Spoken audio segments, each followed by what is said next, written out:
And we say good morning to you. We are broadcasting live. We're on the road today. We are Chick-fil-A in Elizabeth, both today and tomorrow. Good morning. Thank you for being with us, wherever you may be, again on this beautiful, gorgeous, late summer Wednesday. The 21st is when? That would be, what's today? Today is the 13th, so it'll be next Thursday will be the first day of fall. Is that right? Yep. Next Wednesday is the 20th. Yep. Next Thursday will be the first day of autumn, 2023. So good morning to you. Thank you for being with us. Full show ready to go. Going to be joined by Jeff Birchfield coming up here in just a few minutes. It's race week at Bristol Motor Speedway. Greg Sawyer's going to join us coming up first. Major League Baseball update. Lots going on to the bigs. We'll find out what's happening to Evan Carter from last night. Top of the hour, it'll be Jeff Birchfield, Johnson City Press, Kingsport Times News sports writer talking NASCAR. It's race week at Bristol. Need we say more? Beating and banging, racing the way it ought to be. And so we'll talk about the race and NASCAR and the guys on the bubble in trouble. And so we'll talk all about that. Then, of course, we'll be joined a bit later on by Ryan Presnell, who coached Evan Carter, of course, at Elizabethton. For those of you who did not know that, from out of the area, who is now in the bigs, playing well for the Texas Rangers. And you also will be joined by John Valentine, the band director at Elizabethton High School. Big event coming up on Friday night. We'll let him tell you about that. We're going to be a part of that. We're very excited about that. Storm Tracker Sacker got him for a few minutes. Got lots going on. I want to get Jesse in here for a second or two and see what he's got to say about the weather. I don't know if you can draw it up much better than what you got out there. It's gorgeous. Hello, sir. How are you? I'm doing good. How are you? Doing great. Yeah, you were right. We got some good weather coming in. We had a cold front come through last night. It's still a little bit muggy out there early today, but you'll start to see the humidity drop throughout the course of the day gradually. Temperatures today may max out upper 70s to near 80, so not too hot. And so once you get into tonight, we'll see some mid to upper 50s for lows, so that sounds good. And then tomorrow, 70s once again, low humidity, and may see, maybe some isolated upper 40s Friday morning in parts of the area, but at least some 50s. So it looks pretty good. We may get up to the low 80s on Saturday. That'll be our warmest day this week once again, but, that's not too bad. See rain coming in here on Sunday with cooler temperatures in the 70s. For those who are playing football on Friday night, we ain't. It's bad English, but for those that are, it's going to be a great night for football in Northeast Tennessee and Southwest Virginia. Absolutely. No rain chance. No. Temperatures in the 60s and 70s probably in the evening. Maybe a light jacket, maybe, depending on if you're... Maybe. Depends on how cold sensitive you are. Yeah, I was going to say how cold sensitive. Maybe wearing a sweatshirt. But I think it'll be perfect. Yes. Yeah. Perfect. But perfect. So anything going on in the tropics right now? Yeah, so you've got Lee out there. We've been talking about Lee for, Weeks. forever now, It feels like. But Lee right now it looks like, based off some of the latest forecast modeling, is going to at least graze eastern New England, if not hit Boston pretty hard, according to some of the projections. It's possible that Boston could see tropical storm borderline Cat 1 conditions. You know what you just said? You sound like you're from Boston. Say that again. That's good. Boston? Give it a little nasal. Boston. Boston. Yeah, get a little New England. I don't have too much of a southern accent compared to some folks in this area, but that would a little bit. That'd be a northern accent. Boston. Yeah, okay. Probably comes from my dad's side of the family. Yeah. Anyway, carry on, sir. But yeah, so if you're in Boston, Eastern New England, I think you need to watch for some the potential there for they have not been hit by a hurricane since Hurricane Bob in 1991. It's the last hurricane to hit New England, so there's a low chance here that Lee could, maybe even a medium chance that Lee could be a hurricane in parts of Eastern New England. I'd say later this week. So there you go. Keep an eye to the sky. Yep. If you're into the tropics, he can help you. Over at Carolina Weather Authority with meteorologist Mike Griffith, and we're watching. Lee will not hit the Carolinas, but we could have some, rough tides, some swells from Lee on the Carolina coast, some rip tides. So need to keep an eye on that. But then also downstream, hurricane season's not over yet, and if there is anything that pops between now and November, we'll let you know. I caught some flack the other day from doing my olive oil imitation with Popeye. So, What's that? I had a few people say that was and it was. So no. I hope I don't sound like olive oil, but they said your imitation or rendition of olive oil from Popeye's cartoons was not very good. So, yikes! Jesse, help me, Jesse! Popeye, it's Brutus, help me! Well, there you go. Give it to him one more time. Maybe closer to Mickey Mouse. Yeah. I know your Mickey Mouse impression's pretty good. Mine? Yeah. Yeah, we were talking about Disney World one day, and you did it. Anyway. MICKEY M-O-U-S-E. Why? Because we like you, Jesse. Yeah. Gosh, Mickey. Oh, that's Goofy. Oh? That's a medium. That's a medium grade Goofy. We're embarrassing ourselves. Yeah, we need to stop. Yeah, we need to stop. We have people out there going, who are these two squirrels on the show? So there you go, my man. Always a pleasure. Storm Tracker Sacker. Hey, you know what I'd love to have? What's that? A diet lemonade and an unsweet tea put together. Would that be nice? Yeah. Is that allowable? With some Texas Pete? No, or sriracha sauce? Sriracha sauce. I did it. Sriracha sauce? I came in the other night with... There's no E at the end, but I'll let you have it. What's her name? Works at night. Susan walked in and said, you got any Sahuchi sauce? She said, what? I said, you're over there behind me, or behind her, laughing. I said, Sahuchi, I need some Sahuchi sauce for my chicken. Right. And she just shook her head and walked off like this guy's a squirrel. So anyway, it was great. So you mean sriracha? I said, I don't know her. I want Sahuchi sauce. Sahuchi sauce. And she just shook her head and walked off again and did not come back. Sauce. I didn't come back. So there you go. Yep. All right, quick break. Thank you, sir. We'll come back and take a look at Major League Baseball. Coming up next, we're live here again at Chick-fil-A, show number 1927 on the way to 2000. Big show coming up, big something in the first of the year. When we get to that 2000 show, Emmy Morgenstern's working on it. Kerry Taylor's working on it, so we're going to have a big to-do to celebrate 8 years and 2,000 shows coming up sometime after Christmas. You see, we got a ways to go, and so when we get there, we's going to have us a big party and big time, big something. My man's going to be, he's the official meteorologist of the Tom Taylor Sports Show. He works here, obviously. He's in uniform, but he's a weather buff, weather geek. What would you call yourself? Amateur weather forecaster, yeah. Weather enthusiast is a good There you name go. for it. Not a geek, a weather enthusiast. I don't care if you call me weather geek. No, though. I'm going to call you. Yeah, You got to have too much respect for you, sir. So just give me a hard time. Thank you. All right. Diet. What'd I say? Diet lemonade, unsweet tea. Oh, a little bit of ice. As they say back home, ice. Ice. It's going to be nice. All right. All right. Thank you, sir. My pleasure. Quick break. We'll be right back. We're live here at Chick-fil-A on the Tom Taylor Sports Show. It's Quick Set Locks. You got them in. You now got them in stock. Tell me about it. Yes, that's been one of our latest product lines that we've added here just in the last 2 to 3 weeks. Really, we were looking at a way to get another line of locks that gave us a little bit more variety, a little bit different type style, and user friendly. With Quick Set Locks, you have a number of options, and we carry those where you can actually key them yourself. So they can be keyed if you lose a key. They come with a insert thing that you can put in there, and you can put a new key in it, and it will actually set the tumblers to your new key. And so you can rekey it on the job site, as well as Quickset also has a number of locks that have like a micro band type of a coating to them that cuts down on the transfer of germs and things of that nature. Really handy if you've got children running around, you don't know where their hands have been, where they've washed them in the bathrooms or whatever, then you've got these locks right here that will probably hinder up to 99% of your germ transfer. You've also got locks with Quickset for mobile homes, right? Yes, we've got mobile home locks. We've got kits where you've got 2 locks, 2 deadbolts if you're trying to match your front and your backs as far as that goes. We've got, a lot of different colors and styles. Naturally, brass, has been around for eons of time, but we've got also, the nickel finish, the oil rub bronze or darker ones, and the antique English finish in locks. So you can get just about anything to match about any decor you've got. Be loyal, buy local, support Big John's Closeouts, like here in Elizabethton again. The hours are open. We're 7:30 to 6 Monday through Friday and 8 to 4 on Saturday. How do we find you on social media? Okay, go ahead and you can, just go to BigJohnsCloseouts.com. You can see both us and Mountain City Store, or you can email questions or requests or quotes that you want. If it's cabinets, you can send it to cabinets@BigJohnsCloseouts.com, or just general inquiries, you can send it to experts@BigJohnsCloseouts.com.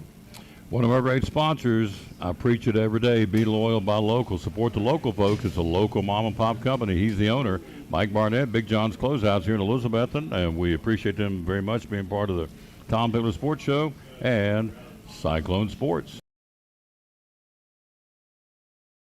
And back on the Tom Douglas Sports Show. Thanks for being with us. We are live here at Chick-fil-A in Elizabeth. And how about the honey pepper pimento sandwich? Man, that is good. That'll set you free. Also, the caramel crumble milkshake. That's another good one, too. Let's do the verse today. We always dedicate our show to the man who hung on the cross. Unashamedly, we do that. Hello to Philip Tipton. Hello to Inez Burton, Reba Whitehead, Linda Birchfield. In fact, Reba says, good morning. Love to hear your morning Bible verse. Well, here it comes. Thank you again, Miss Linda. I appreciate that very, very much. It is out of the book of Jeremiah, out of the Old Testament. 31:25 is the verse. Jeremiah 31:25 says, I will refresh the weary and satisfy the faint. How about that? I will refresh the weary and satisfy the faint. That's the verse of the day here on the Tom Douglas Sports Show. Jeremiah 31:25. Top 25 college football. Who plays when and where? We'll start tomorrow night. Miami of Florida, the big win over Texas A&M. We called it here on the show. Told you it was going to happen, and it did. And so Texas A&M's reeling a little bit. They got to get it back together. We'll see if they can. And so they will go back to College Station, and Miami will stay at home and take on Bethune-Cookman tomorrow night. Should be a win for the 22nd-ranked Hurricanes. Cristobal trying to get a turnaround, the coach down in Miami. It's a good start to beat Texas A&M, a ranked team, on your home field last week. Early games on Saturday. 7th-ranked Penn State will go to Illinois. 14th-ranked LSU at Mississippi State. That could be interesting. I think Penn State will have no problem with the Fighting Illini, and I say that with absolutely no reason to say that except just reading at 7 against an unranked, but that doesn't really mean anything. But Penn State will be, nonetheless, at Illinois. Kansas State will be at Missouri. 15th-ranked Wildcats will be there. 3rd-ranked, I'm impressed. One game a season does not make, but I watched with interest to see if Mike Norvell's got him turned around, and in my humble opinion, he does, down at Florida State. And so the Seminoles, 3rd in the country, will be at Boston College in their ACC opener on Saturday. Shouldn't be any problem for the Seminoles. They seem to have a pretty rock-solid football team, what I saw against LSU on Labor Day. Utah, 12th-ranked Utes, they got Weber State. 9th-ranked Notre Dame hosting Central Michigan. 19th-ranked Oklahoma, the Sooners go to Tulsa. Sooner fan base not enamored right now with Venables, the coach. 25th-ranked, but, what does that mean? I mean, people get mad over, what did you do for me? I remember last year over here, Sean comes out of the gate 0-3, and you thought the guy who won 2 state championships, the state runner-up, had people come up and tell me, say, he can't coach. What? What are you smoking? What are you telling me? He can't coach? Because he come out of the gate 0-3? And rattled off, 5 in a row down the stretch, end up going to the playoffs again for the, 17th? So what's the stat? 16 years out of 17 years he's coached, he's taken to the playoffs. And you can't coach because you went 0-3 after winning 2 state championships back-to-back and a state runner-up. And missed the 3rd state championship by 1 play, in my opinion. Anyway, they say you can't coach. So when people say Venables can't coach, we're not happy with him out in Oklahoma. Who is making these calls? Sometimes the people that say it have never played the first down of football. Now, some have. When we go off on these tangents that these people can't coach, Venables being one of those at Oklahoma, the fan base out there not happy. Yeah, for me, you got to take it with a big grain of salt. I heard somebody tell me, you're going to love this, after the Austin Peay game. What is Heupel doing? Well, he's living on last year's laurels. I'm thinking, whew, okay. I said, man, I got to go. I just walked off. So, got to go. You have a good day. I thought, 25th ranked Iowa hosting Western Michigan. Living on last year's laurels. That's good. 16th ranked Oregon State on Saturday. Mid-afternoon game hosting San Diego State. More top 25. Top ranked Georgia down between the hedges. Opening things up against the South Carolina Gamecocks. Will the Gamecocks give them anything? I don't know. Georgia's a pretty rock-solid football team, to say the least. 21st ranked Duke hosting Northwestern on Saturday. Here's an interesting game, I think. 20th ranked North Carolina hosting Minnesota. 10th ranked Alabama at South Florida. God bless the Bulls. They're going to be taken to the woodshed, I think, after losing to Texas. Then you have 6th ranked Ohio State against Western Kentucky. No. 8th ranked Washington and Michigan State with all the controversy surrounding the Michigan State program. Maybe. That could be interesting. for that reason only. A distraction for sure for that football team and that football program and for the town, or for the city for that matter. Northern Colorado, 23rd ranked Washington State. No problem for the Cougars. 24th ranked UCLA hosting North Carolina Central. No problem with the Bruins in LA at the Rose Bowl. 11th ranked Tennessee at Florida. Forget it. I don't care how bad they looked against Utah. Forget it. I promise you. The Gators are going to be ready for the balls. Well, they looked awful against Utah. I watched it. You're right, they did. But it's Tennessee coming. It don't matter. They're going to get jacked up. Billy Napier knows this is a big, big game in his career longevity at Gainesville or in Gainesville. They will be ready to go Saturday night. The Vols had a guy tell me, he said the Vols, Heupel can't coach. He's living on last year's laurels. It's like, I just had to walk away. I said, dude, I got to go. I got to roll. So have a great day. So, well, they just stung it up against Austin Peay. He can't coach. He can't coach. Is it amazing? It is amazing, isn't it? It is amazing, the stupidity, the people, or the like. I'm not even sure what it is, but I just scratch my head and smile and go on thinking, dude, you ain't on the same planet. Josh Heupel is living on last year's laurels. He can't coach. How about Austin Peay was a pretty good football team? How about that? How about maybe Tennessee was looking ahead to Florida? Probably shouldn't, but they're kids. They're young men, and they see that big game on the circle on the calendar next week in Gainesville. You know, first game trying to get to knock the cobwebs off. There's a lot of reasons why they didn't do well, but you know what? Last time I checked, Tennessee's 1-0. End of story, period, done. 17th ranked Ole Miss against Georgia Tech. Hello, Ashton Slake. Hello, Jordan Mitchell. How you kids doing? Number 2, Michigan. Without Harbaugh coaching, get another game of suspension. It won't matter. Bowling Green's the team that's going to take a thumping at the big house. 13th ranked Oregon. Saturday night against Hawaii. 4th ranked Texas against Wyoming. And Colorado. Dion and the boys will take on their cross-state rival, Colorado State. And that is your look at top 25 college football for this coming weekend. We'll take a break. He's here, ready to bring him in and put him to work. Lots to talk about Major League Baseball. How about Evan Carter? Whew, what a story. What a story. Did you see his shirt when he got called up from Round Rock to Texas? Across his shirt says, Jesus won, W-O-N. Boom. Booyahs, Cy would say on Duck Dynasty. Loved it. And he lives it. He just don't wear a shirt. He lives it. He is the deal, folks. We should be very proud in the Tri-Cities. I know we aren't Elizabethan, goes without saying. But across the Tri-Cities, we should be very, very proud. Married his high school sweetheart, worked his way up to the minor league rankings, now at the big club. Great parents, great in-laws. It's almost like a Cinderella story. And a man of faith, there you go. Can't top it. Quick break. Back after this. He's in the house. Mr. Salyer talking baseball next on the Tom Bailey Sports Show.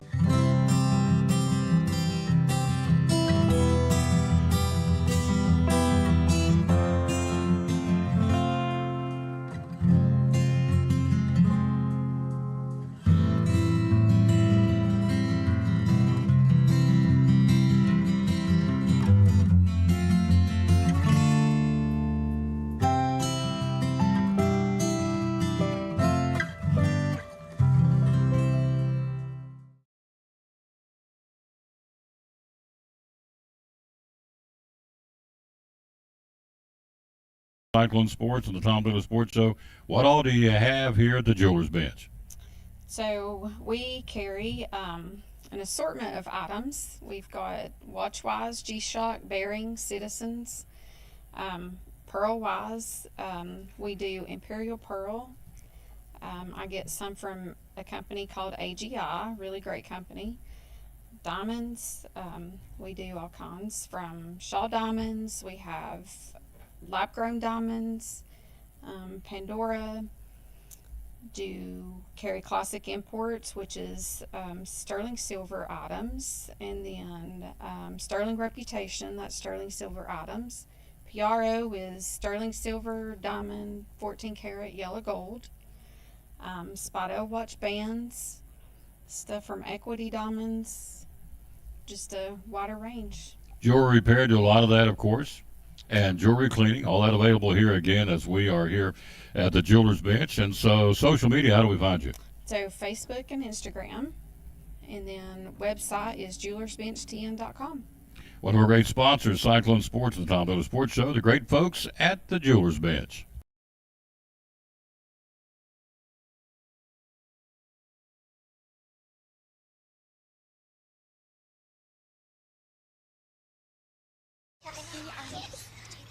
All right. We ready for story time? Yes, Warren? Mrs. Turner, for your last day, we would like to tell the story. Okay. Once upon a time, in this town, a little girl named Meredith Turner was born. And she grew up right here. She went to this very school and graduated right here.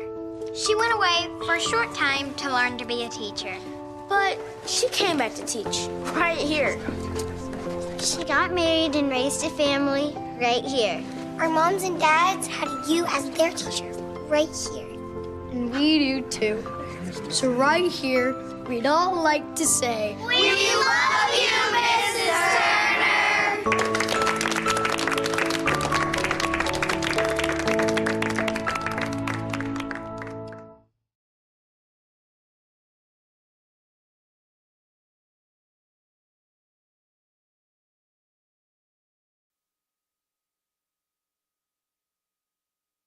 There he is right there. Oh, yeah. We were not going to give half of his face. His mother would kill me. Hello, Ev. She would. Oh, absolutely she would. There's no question. She'd be on you like white on rice. Oh, like a duck on a June bug. Are you kidding me? Absolutely. Get that boy in the middle of the picture so I can see him. Yeah. Because that's my boy. So, hello, Ev. How you doing, dear? Oh, yeah. We like Ev. She's cool. We like you, too. You're cool. How you doing? I'm good. Man, we got a lot to talk about. Coming up, Yeah. bottom of the top of the hour, we have... Yeah, somebody's coming. I don't know. Oh, Jeff Birchfield. And then we got Ryan Presnell. We got John Valentine coming in. John, last-minute addition to the show. So we'll talk about that with him, about the Betsy Band. They got a big thing coming up Friday night in lieu of a football game not happening in Elizabethton. We're having a community-wide pep rally. We're going to be streaming it. We'll talk about that when he gets here in a little while. So that's kind of a last-minute, here's what we're going to do. And I said, come on, let's do it. All right, let's start with the obvious. Okay. Evan Carter. Yeah. Oh, is that not a great Cinderella story or what? Absolutely. Yeah. Yeah. So, guy gets called up. First game, goes 2 for 4.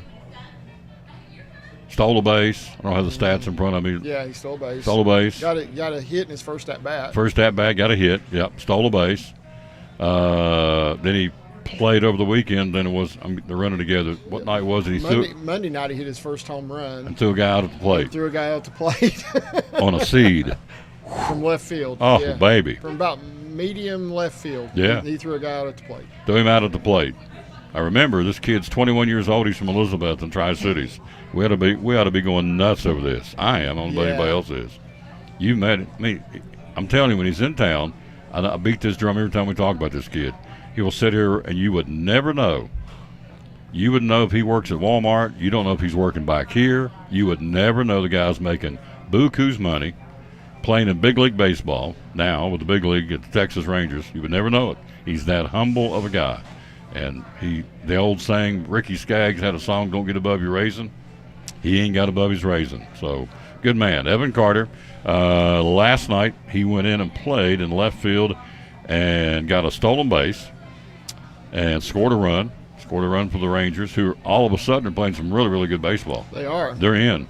They're making Right some now noise. they're in, yeah. Right now they're in. All right. They had dropped back because they went on a losing streak for a while. And So we do a daily keep you up to date with Evan Carter. That's what happened last night. We're doing a daily check of what he's doing. He's called up with the big club. Now, somebody asked me, will he get called back down? Because he came up, somebody got injured. And when they get healed up, will he get sent back down? And I don't know that answer. I wouldn't think so. no, not at this point. No. Rosters have expanded, so they have 2 extra spots on the roster. I can't see them sending him down. I mean, he's playing too well. Playing well. He's most games he's starting, so Yeah, it's pretty good for a 21-year-old guy in the bigs. yeah. So Tom, here's what I think somebody in Elizabeth needs to do. Somebody needs to start making these T-shirts with that Rangers font that says Jesus won on the front and his name and number on the back. Yeah. That's what somebody needs to do. Yeah. Because I think the one he wears doesn't have his name and number on the back, of course, but somebody needs to do that. Thought the same thing. And we could, man, I would buy one of those in a heartbeat. Yeah. Jesus won, W-O-N. It's not he wins, he won. He won. That's right. Jesus won. Up on that cross, he won. Yeah. For all of us. Yeah, and I love every time I see him being interviewed because that's what he has on. Absolutely. That shirt. Yeah.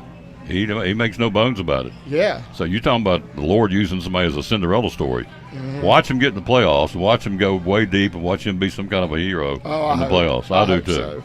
I mean, if it stops today, the guy, if he gets called, sent back down today, and he won't, as Greg said, but even so, a home run, drove in runs, threw somebody out at the plate. We're not talking Appalachian League baseball here. We're talking the major leagues. The Texas Rangers and the Toronto Blue Jays in a pennant race. Yes. A 21-year-old kid from Elizabeth in Tennessee throws a guy out at home plate. I mean, his talents, I'll never question he could do it, but the fact he is doing it, and at such an early age, I mean, it's just really, really just a great story all the way around. Great parents, Jason and Susan, great in-laws, Jason and Sandy, Shell, just Kaylin. They had her on the show. She played basketball at Elizabethton. Her nickname, because she was mean on the court, I always called her Bulldog, because she would get a rebound, and she's going to get the rebound. She was a heck of a player. And so, it's just, they interviewed her on Bally Sports, and you would have thought, she was just the darling of the media. They couldn't get enough questions to answer to Kaylin Carter now. So, anyway, great story.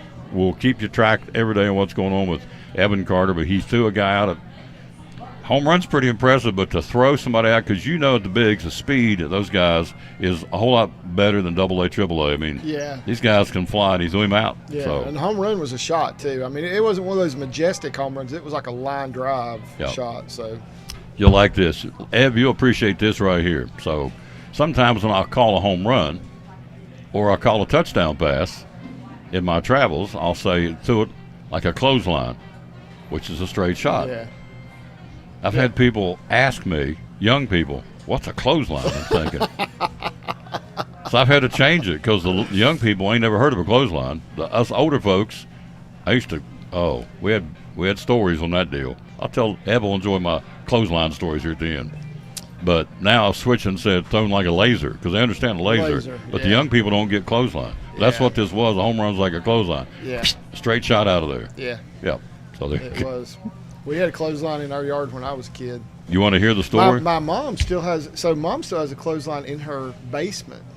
Oh, really? It's been there since before I was born. There you go. Yeah. Put things up. Yeah, so she can hang stuff in her basement to dry.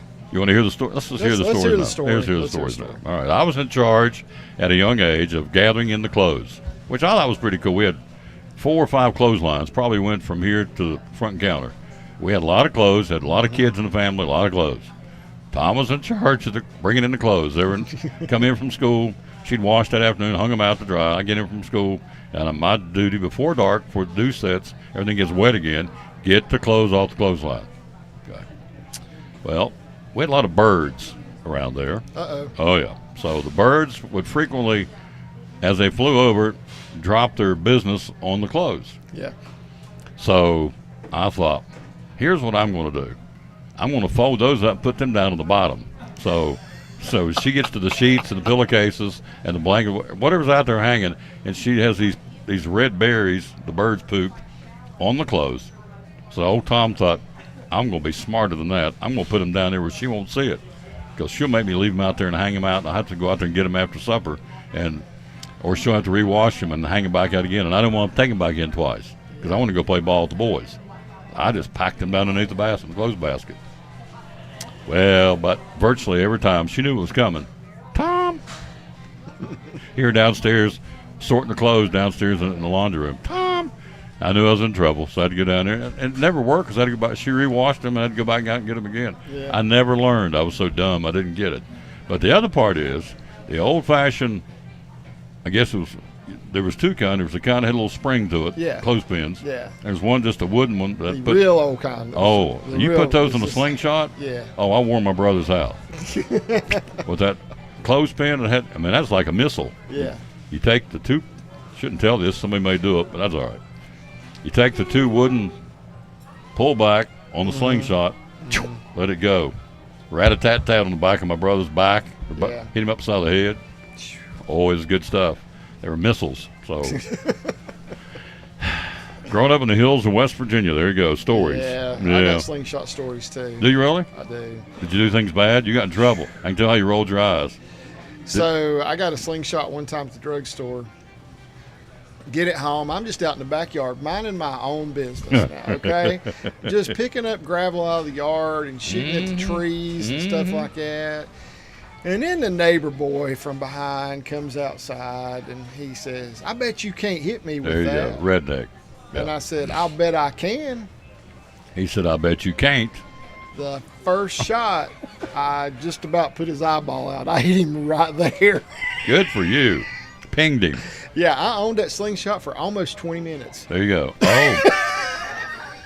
who got it, your dad or your mom? Oh, my mom. Mom? Ev got it? Mom, yes. Confiscated the Yes. slingshot. I can still see it laying in the trash can. I can still see that thing laying in the trash can like that. Yeah. Well, Yeah, can I tell one more? sure. Your mom will like Mom this story. loves these stories. That's true stuff. So I was a big, back in the day, 45 records. I'm telling myself, we had 45s. All right. So I mowed yards for a living, so I always went out and got the latest, greatest 45s. Well, I brought home, oh, this is good stuff. I brought home a 45 of Chuck Berry Wow. singing My Ding-a-Ling. Okay. You ever heard that song? I have heard that song. All right. Yeah. Well, it was on the turntable, I don't know, maybe about 30 seconds, maybe 45 seconds. I don't know. It didn't get through the whole song. And I'm in the other room, and I hear this thing go, whoop, and she says, and I quote, "We won't have that trash in this house." I heard her break it and throw it in the trash. Wow. And that was it. So I got on the porch, and my dad's breaking beans out there. I said, well, she just broke my 45. What was it? Chuck Berry, My Ding-a-ling. He just looked at me and said, that's pretty stupid to bring that home to her. You knew what was going to happen. You ain't too bright. You going to help me get a new one? He said, not a chance. No. If she's upset with you, I'm not getting in the middle of that one. No. Yeah. And that was it. Yeah. So I can still hear that needle going across the record. Yeah. We won't play that trash in this house. There you go. Yeah. And you know what? That's okay. I respect her. She's in heaven. I respect her. That was good. All right, let's jump in and talk baseball. We've gone slingshots, clotheslines, Evan Carter. See, we get on the rabbit trail. That's how my brain works. We got from Evan Carter to slingshot, slingshot. clotheslines and slingshots. To Chuck Berry and My Chuck Ding-a-ling Berry, song. yeah. That didn't go well Boy. at the Taylor house. All right, so we go take Matt Olson did it again last night. Yeah. Wow. Now, this is a guy everybody said, and you and I were one of them, both of us, can he replace Freddie Freeman? Can he get it done coming over from Oakland? He had a 8-year, $168 million contract, which I'm going to guess probably going to get reworked over the season, off season, because he just hit number 51 last night. Yes. Tied Andrew Jones. Yes. He can set the franchise mark of 52 today when they play in Philly. They're going to try and clinch their 6th straight National League East title with a victory. Already guaranteed the playoff spot of the Braves, but Matt Olson, is he an MVP candidate now? Oh, absolutely. Yeah. Yeah. Yeah, I still will be surprised if Acuna doesn't get it, but yeah, Matt Olson's definitely candidate. Think so? Yeah. I mean, you think Acuna's the man? 'Cause Yeah, he's cooled off a little bit. He has, but I think this 30-60 thing he did, which is probably going to end up being 40-60 before he's done. Mm-hmm. But probably 40, could be 40-80 before he's done. That's pretty significant thing. So I think he's the guy that I'd say has the best shot right now. But Olson definitely, and Mookie Betts. Mookie Betts has had a phenomenal season as well. Mookie Betts is quiet because he's out there on the West Coast, and we don't really see him play a whole lot because I'm going to bed before his games are even starting. Absolutely. Most nights. So. But he's had a good season as well, and so is Freddie Freeman. I think it'd be one of those four, but I would say, if I was going to bet on it, I'd say Ronald Acuna Jr. Olson, the 6th player in Braves history with at least 80 extra base hits and 128 RBIs this season. He's never hit more than 39 before this season. Now, this is interesting. Hard to believe, but a franchise that boasted Hank Aaron, Eddie Matthews, Chipper Jones, Dale Murphy, and a bunch of other sluggers Jones and Olsen, the only Braves to hit 50 home runs in a season. Andrew Jones and now Matt Olsen. So he has a 10-game hitting streak. I mean, this guy's just on a tear. He has 8 home runs in 12 games in September. So he's in a groove, to say the least. Matt Olsen, we're talking about. Braves again. Get that win to play it again this afternoon, or is it tonight? Let's see. The Braves will be tonight. Strider against Sanchez at Citizens Bank Park in Philadelphia. That's one story. Then you look at Freddie Freeman. Freddie Freeman's 34th birthday yesterday. Had a mariachi band. They serenaded him as a superstar. Had his 34th birthday. And he goes out, hits a 2-run homer, and he went 4 for 5 with a homer to lead the Dodgers to an 11-2 win over the Padres. This is the 4th time in his career he's homered on his birthday. That's pretty cool. That is cool. Yeah. So Freddie Freeman, former Brave, now a Dodger. Yeah. MVP candidate, as you said. Yeah, I think so. I think absolutely so. So, yeah, it's neat when these guys can hit home runs on their birthday. Joey Votto did that this past week, too. Did he really? On his 40th birthday. Votto's 40? He turned 40 this Wow. week. And not only did he hit a home run on his birthday, he hit the longest home run hit by any Major League player on his birthday. Really? On that day, yeah. That's interesting. I think- Longest home run hit by a player on his birthday. Well, no. The longest home run hit in a game that day. That day, on his birthday. Yeah, that happened to be his birthday. Wow. That's a pretty neat stat. Yeah. Greg's full of stats. So, let's see. Who can we say hello to? Bobby Dickin.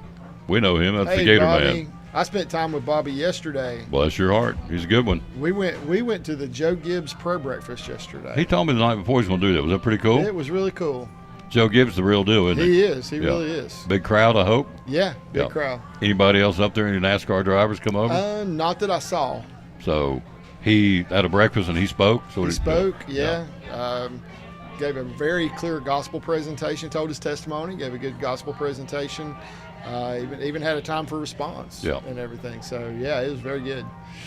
Back in the day when I was doing the track announcing at the Speedway, Kyle Busch won one of the races. I can't remember what year it was, but he was with Gibbs at that point in time. And so I'm standing off after I'd interviewed him, and they go through, I don't know if folks don't know this, but they go through about 40 different hat changes, taking pictures in the victory lane. You take off all Because the of sponsors. the sponsors, yeah. M&M's, everybody puts their hat on and go, everybody snuggle 1, 2, 3, and they put their hand up, take the picture, take the hat off, throw it down. They get the AC, whatever the sponsors are on the car, from shock absorbers to bat, whatever it is. So I'm standing over there waiting to get him one more time to interview him for the grandstand, for the PA. And so Joe Gibbs comes up and stands beside me. And I'm not name dropping, but I want you to understand that, I said, man, Bush is having a heck of a year. Big win to win at Bristol. What do you think? He said, let me tell you about Jesus. That's how it started. I said, Wow. Okay. He said, that's all good. He said, let me tell you about the Lord. Let me tell you about Jesus. Okay. So we stood there and I just let him talk for, 3 or 4 minutes. Had nothing to do with NASCAR, nothing to do with Kyle Busch, talking about his Savior, talking about Joe Gibbs. And I thought, been a fan ever since because, I was making small talk about the race. Well, the race wasn't even a topic. He wanted to talk about his Jesus. So he pretty much did the same thing yesterday, right? He told some football stories. He told some racing stories. But, it all came around to... Tied it together. Oh, yeah. It was all about what the Lord had done in his life, that's for sure. He's awesome. Joe Gibbs, great man. So, and he wins at everything he's at. He's won NASCAR championships, won Super Bowl with the Redskins. Yeah. Now what are they, the Commanders? Commanders, yeah. What? He won 3 Super Bowls with the Redskins, though. Wow. With 3 different quarterbacks, too. Joe Theismann. Yeah, Doug Williams. And he had Rippon.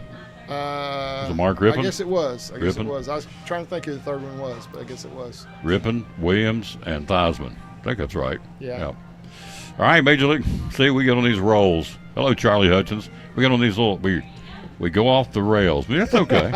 People tell me they like this. We just sit here and shoot the bull and you just never know what we go from. Clothesline stories to Joe Gibbs to Evan Carter to whatever. We don't have production meetings, do we? No.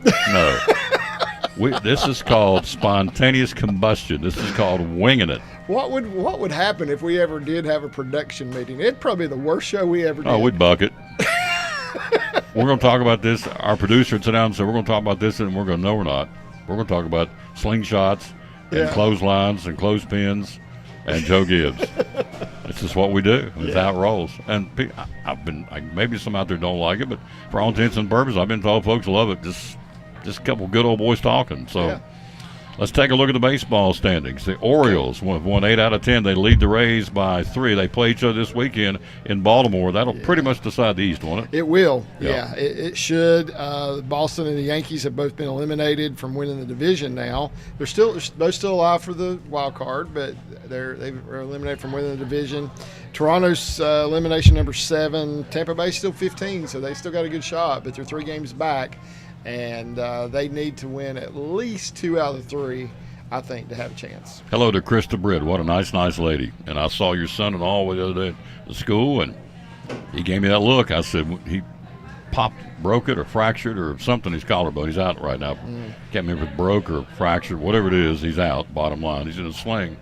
I said, what do you think? He said, looked at me, he said, I'll be back for basketball. I thought, man, what a great attitude. He's going to work and get back in there. So, yeah. Now, the Rays have won 7 out of 10. They're 3 behind the Orioles. What is the secret? The Rays won't go away. They're the real deal. What is the secret to that baseball team? I don't know anything about it except, what's his name, Randy Rosarina. Rosarina? That's the name because he's got a cool last name. But beyond him, I'm a simple dude. Yeah. Like his last name. But beyond that, what's about this baseball team? So Yandy Diaz had a good season, first baseman. He's played extremely well and had a great season as well. Their pitching has been good, but they're one of those teams. Like I said, I think a week or so ago, they don't have the superstars other than a Rosarina. They did have Wander Franco, and we've really not talked about him and his situation, and I really don't want to go there if we don't have to, but. We don't have to. It's my show. We don't have. You want to talk about it? We ain't talking about it. All right. Truck on, sir. Because he's in trouble. Let's just put it that way. So anyway, but they do have a good team. Not necessarily the superstars. Just a team. But a team. Now, did Mattingly, they got a new manager? Did Mattingly step away? He's been gone 2 years. No, he was with Miami. He was at Miami. There you go. That's why I have Greg on. So. Yeah, Kevin Cash still the manager. There you go. You're right. My bad. The race. So the Orioles and the Rays play this weekend. Mm-hmm. And then you look at the bottom of the division. Don't look now, but the Yankees have caught the dreaded Red Sox. They have. They've won 3 in a row and 7 out of 10. So the Red Sox and the Yankees are both tied now. So obviously in a bad season for both those teams, at least you can save grace and not finish below the other teams. So the Yankees are trying to get over top of the Red Sox. They are. And right now they caught them and tied them. They played actually the last 15, 20 games. They played pretty good baseball. They have 7-3 over their last 10, and Red Sox have been 4-6 over their last 10. So that's the difference right there. In the Central, the Twins over the Guardians. They are going to win the division. Yeah. Going away. Oh, and look at the poor Kansas City Royals. They've lost a circle to 101 games. They've lost over 100 games, the Royals. My administrative assistant at church has spent a lot of time in Kansas, and she's a Kansas City Royals fan. God bless her. Yeah, she's really struggling. So sorry, Stephanie. Yeah. Sorry. But your team is now worse than the Oakland A's. So who is the one player in the Royals? Who's their star? Perez, the catcher? Yeah, I guess so. That'd be it? Yeah. Salvador Perez? Yeah, Salvador Perez. He's the only one I know. The big name. Well, Bobby Witt Jr. is the shortstop, and he was the great big prospect coming up, and he's not played bad. So, but they're, bless their hearts, they just can't seem to get anything together. And of course, they have Zach Greinke too. Jeff Birchfield's here talking NASCAR. It's a race week at Bristol. He joins us next. He's right over there in his shorts. In the West, a wild, wild West. Houston leads the Rangers by 1 and the Mariners by a game and a half. But the Houston's lost 2 in a row. They're 5-5 over the last 10. The Rangers are 1-4. I'm going to say because of Evan Carter. And so why not? Yeah. The Astros are up on top of the division right now, and it's anybody's race, really, isn't it? It is. I mean, so Oakland, of course, have been eliminated. They've lost 99 games. They're 45-99. They're eliminated. The Angels are soon going to be eliminated as well. Their elimination number is 3, so that's going to happen over the weekend. And it's going to be a dogfight among those other 3 teams, Houston, Texas, and Seattle. And you like to see that. We want to see that division go down to the last day of the season if we can. And when you got 3 teams that are playing within a game and a half of each other, that makes for exciting baseball toward the end of September for sure. And the good thing about that is, so the 2 teams that don't win the division have a good shot at the wild card. But you want to win that division because you get a much better seeding if you're the division winner than if you have a wild card. It doesn't matter. So we talk about the Minnesota Twins, how they're 76 and 69. They're going to win that division. They're going to have a worse record than probably the wild card teams, but they're going to be the number 3 seed because they won the division. It's that important. Yeah, it is. So you've got the Astros, the Rangers, the Mariners duking it out down the stretch. I think everybody's got about somewhere between 18 and 20 games left in the season, thereabouts. In the National League, the Braves have clinched, and they're in the playoffs. They, again, best record in baseball, 95 and 50. In the Central Division, by the way, here's the verse of the day. I meant to do this earlier. Jeremiah 31:25 says, I will refresh the weary and satisfy the faint. What a verse out of Jeremiah, the great prophet in the Old Testament. I will refresh the weary and satisfy the faint. Whew, that's good right there, folks. And I've had a lot of folks say thanks for sending it out today. So let's go to the Central. Brewers have won 2 in a row, 6 out of 10. They lead it by 4 of the Cubbies have won 6 out of 10.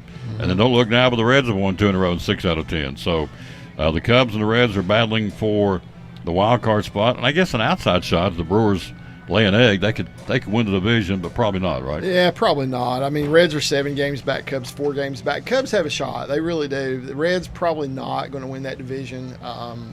Now, in saying that, if you look at the strength of schedule for the rest of the season, the Reds probably have the easiest schedule of any team that's fighting for a playoff spot. So now that doesn't mean anything with the Reds because that was the case, I think it was year before last, and they laid an egg big time and couldn't beat the teams they were supposed to beat. So you never know with strength of schedule, but because, I mean, you would think they would go into Detroit and kind of have their way with the Tigers. Well, they went extra innings last night, and I really thought they were going to lose the game. Here we go. Let's run down the wild card before we let it go here. Again, we're live, and the next week we're going to get a little closer to the brackets. What's going on will be a little bit more clear after this weekend. Got some big games coming up this weekend, big series. In the American League, Tampa Bay, Texas, and now Seattle and Toronto are dead even for that 3rd spot. So Tampa Bay and Texas are your top 2 at this point. And now it's gotten even tighter in the American League because you're dead even with Seattle and the Blue Jays. In the National League, if you stopped it today, it's the Phillies, the Cubs, and Arizona. The Reds are a game back. San Francisco, a game and a half back. And Miami, a game and a half back. So it's wide open. And the Marlins, let me think. The Marlins play somebody coming up. I've got that down in that stack of stuff. The Cubs play Arizona this weekend. I know that. That's a biggie. Tampa Bay and Baltimore, we talked about it earlier. They play this weekend. Marlins are playing the Brewers right now. That's it. Marlins are playing the Brewers right now. But this weekend, the Cubs in Arizona. Yeah, so what that means is Cincinnati, Miami, and San Francisco all need to win. Yep. Because somebody's gonna fall back a little bit. Somebody's gonna fall back. Yep. Yep. So everybody needs to win. So you gotta pick up those games while you can. To wrap it up, here we go. Day games: Tampa Bay, Minnesota.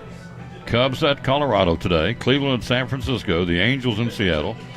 Cardinals in Baltimore under the lights tonight. Everything else under the lights. Washington at Pittsburgh. Cincinnati and Detroit. Atlanta and Philadelphia.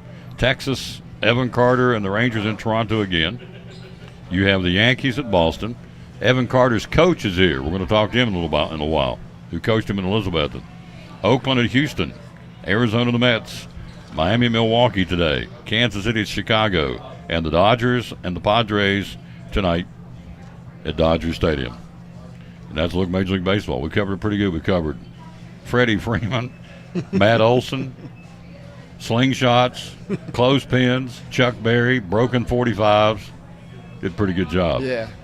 I really appreciate it. I don't thank this guy enough. He's been with me every single Wednesday unless he's out of town or on vacation. A couple times he's been sick. Other than that, he's with me every single Wednesday. And you all love him being on the show because you tell me that. So just want to say publicly one more time, sir, I thank you. Don't ever think you are not appreciative for what you do. Well, thank you, Tom. So I love doing it. It's fun. I know. You do a great job. Every time I get into a pickle on Monday and Tuesday, I'll say, just wait a minute. We'll ask Greg on Wednesday because Greg will know. They all know. He's like the Wizard of Oz. The Wizard of Baseball. That's kind of a good. The Wizard of Baseball. Wizard of Baseball. That's Ozzie Smith, though, right? That's true.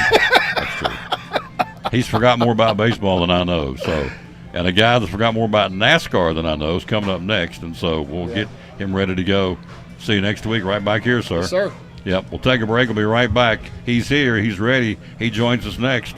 Our buddy Jeff Birchfield. Big thanks again, as always, to Greg Sally with the Major League Baseball update here on the Tom Taylor Sports Show. Talking NASCAR, Jeff Birchfield next. Love it. So, outdoor activities, field days, vacation Bible school, ways and reasons. We would want to give you a call, 297-1266, and say, we need trays, we need help. Tell us about it.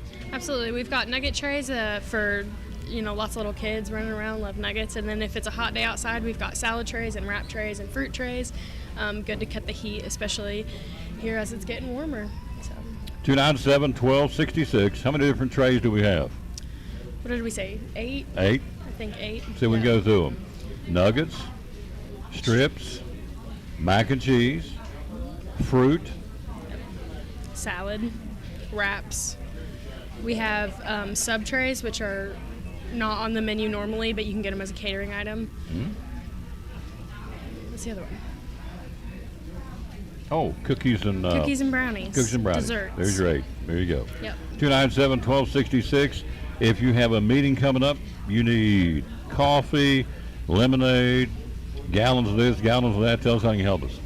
Yeah, absolutely. We have a 96-ounce coffee, and then we can do gallons of tea or lemonade, and we can split gallons, do half and half tea. We can do Sunjoys. We can do all that. Yep. Vacation Bible School. Folks are already starting to plan those, which I love, which means summer's coming. End of the year, outdoor activities, field days, and graduation parties, and everybody's already planning, which is good. And so this can really be your one-stop shop, right? Yeah, absolutely. We can also do just big orders of sandwiches. So good for just tossing and running. And breakfast, you also help folks out for a breakfast meeting too, right? Yeah, we can do larger biscuit orders and stuff like that for meetings or for companies or whatever they need. So the trick's just to call her, 297-1266, and let whoever answers the phone explain what all they can do for you.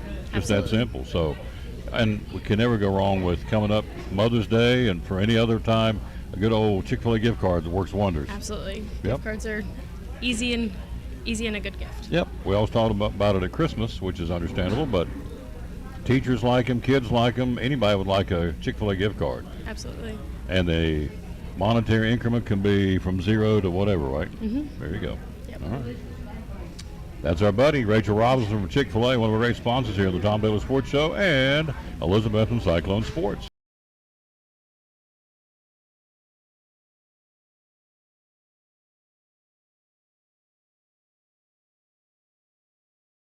Back with the Tom Taylor Sports Show. Look who stopped by, our dear friend Jeff Birchfield, Johnson City Press, Kingsport Times News sports writer.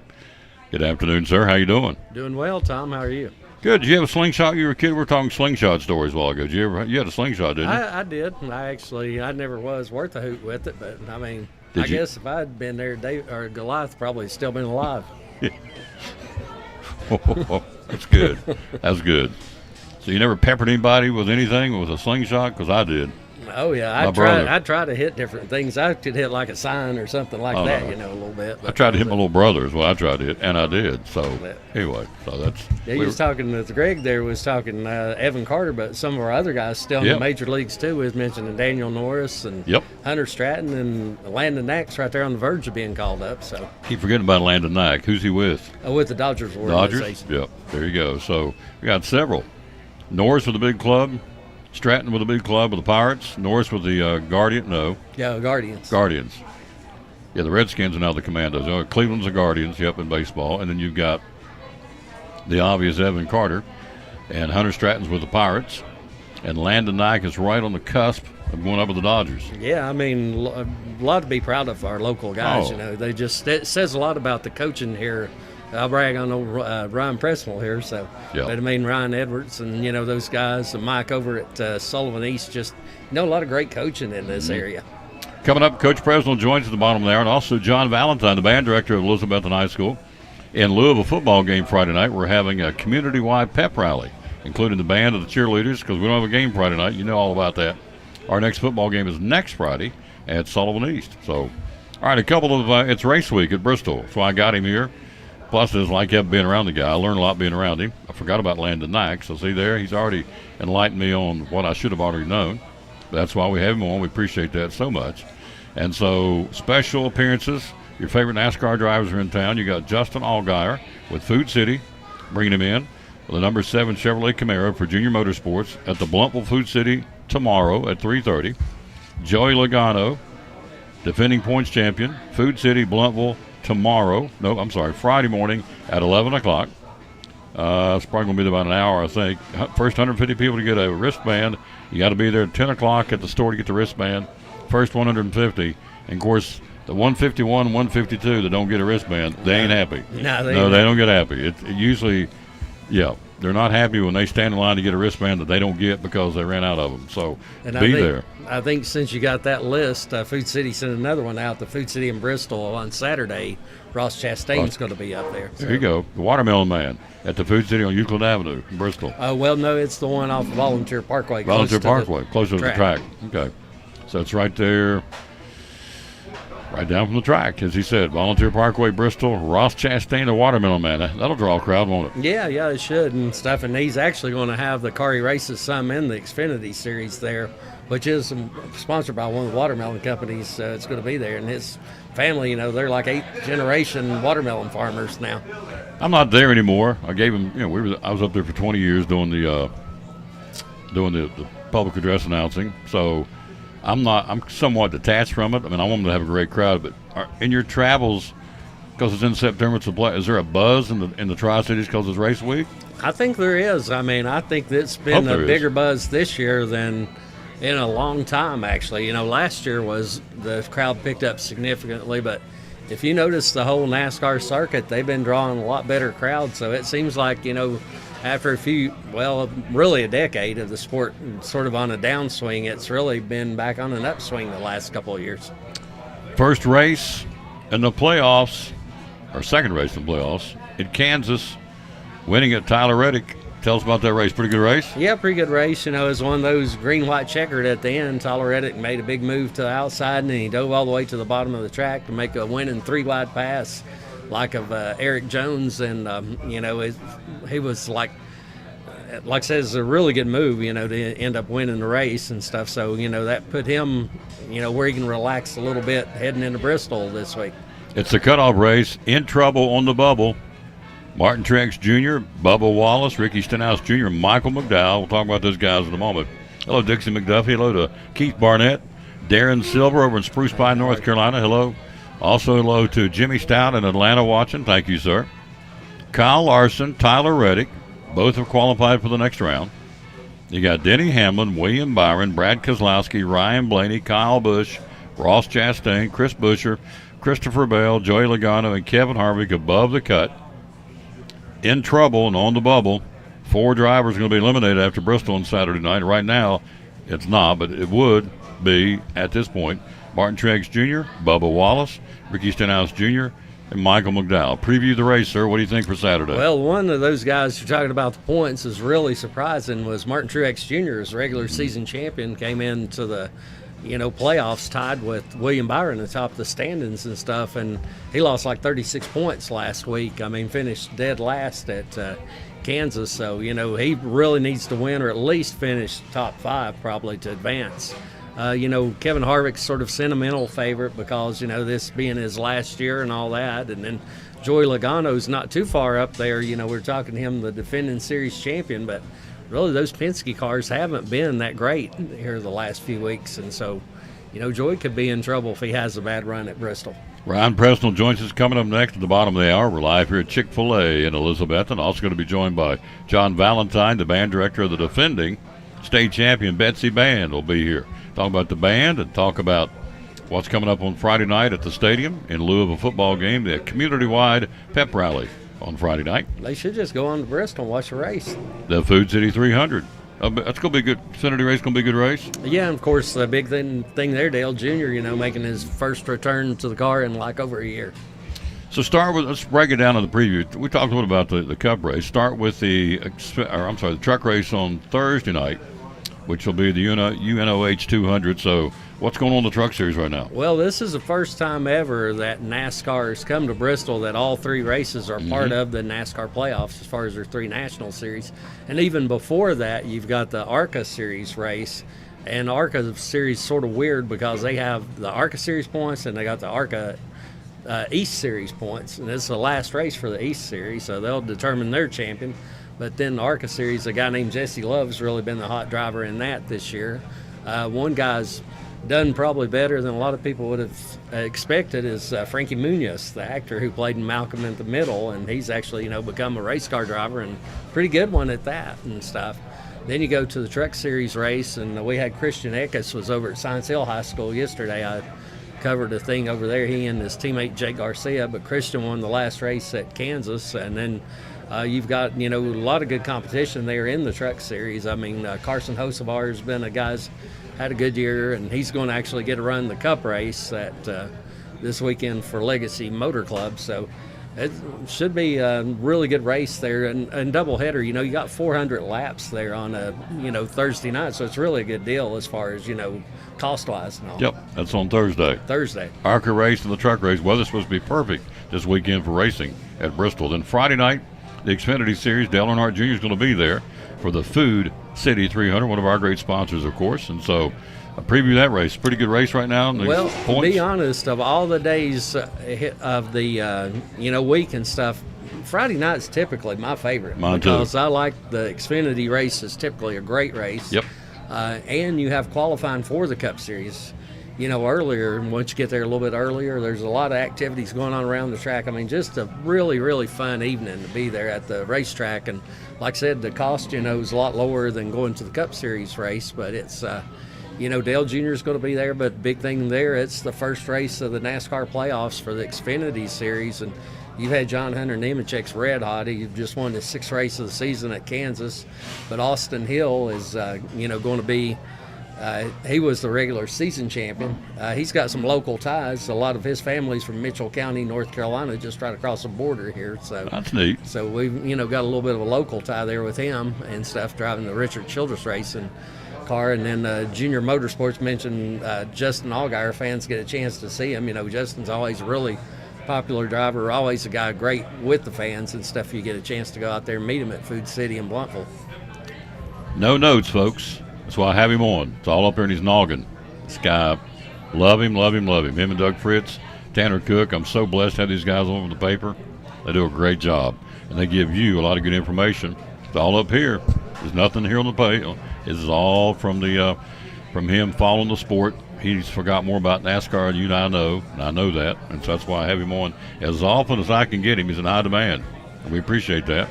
So the Xfinity Series, I'm with you. The 300 was always my favorite race up there because on a Friday night, you only have 300 laps to the 500. They get out front. They stay out front. Sometimes, tell me if I'm right or wrong, sometimes the Cup guys kind of hold back, wait till maybe the last 100 laps and flip the switch. But when you only have 300 laps to do it, everybody gets up there on the throttle pretty quick, and they're up there, and it's a whole lot more intense from the get-go, isn't it? Yeah, I mean, you can get, say, from maybe lap 250 to 375 sometimes. You're right. Those guys may not push quite as hard and stuff with the Cup Series. One thing I've always loved with the Xfinity Series, though, like I said, just great competition there. If you look 2 years ago, you can if you look at it objectively, the Labonte Earnhardt finish, was considered the greatest in Bristol history, and it was, as far as, you had the big sellout crowd and the last lap wrecks, those two great Labonte Earnhardt finishes. But an even better finish was 2 years ago in that Xfinity race when you had A.J. Allmendinger and Austin Cindric both spinning as they're coming across the line and stuff. I mean, it's just a fantastic race and stuff. And race or two before that, you had Chase Briscoe win one where Noah Gragson and him and Justin Allgaier, they're all into it. So, I mean, always seems like the Xfinity Series puts on a great show at Bristol. Last Cup race I did, Denny Hamlin held off the challenger. Was it Chastain? Matt DiBenedetto. Matt DiBenedetto, there you go. Matt D. We interviewed him. He started crying. He said, I was so close to winning Bristol.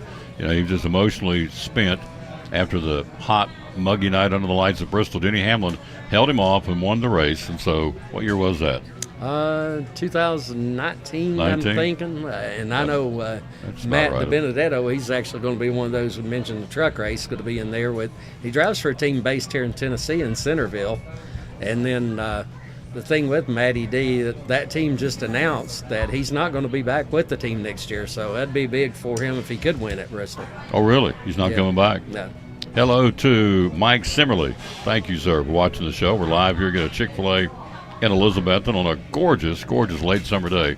Weather this weekend for high school football, for everything, it's going to be very nice. In particular, the race tickets are available at Bristol Motor Speedway. Again, the doubleheader on Thursday, Food City 300 on Friday, and the big boys come into town for the Bass Pro Shop NRA night race. Is it still NRA? Is it just Bass? No, just Bass Pro Shop's night race now. Okay, Bass Pro Shops.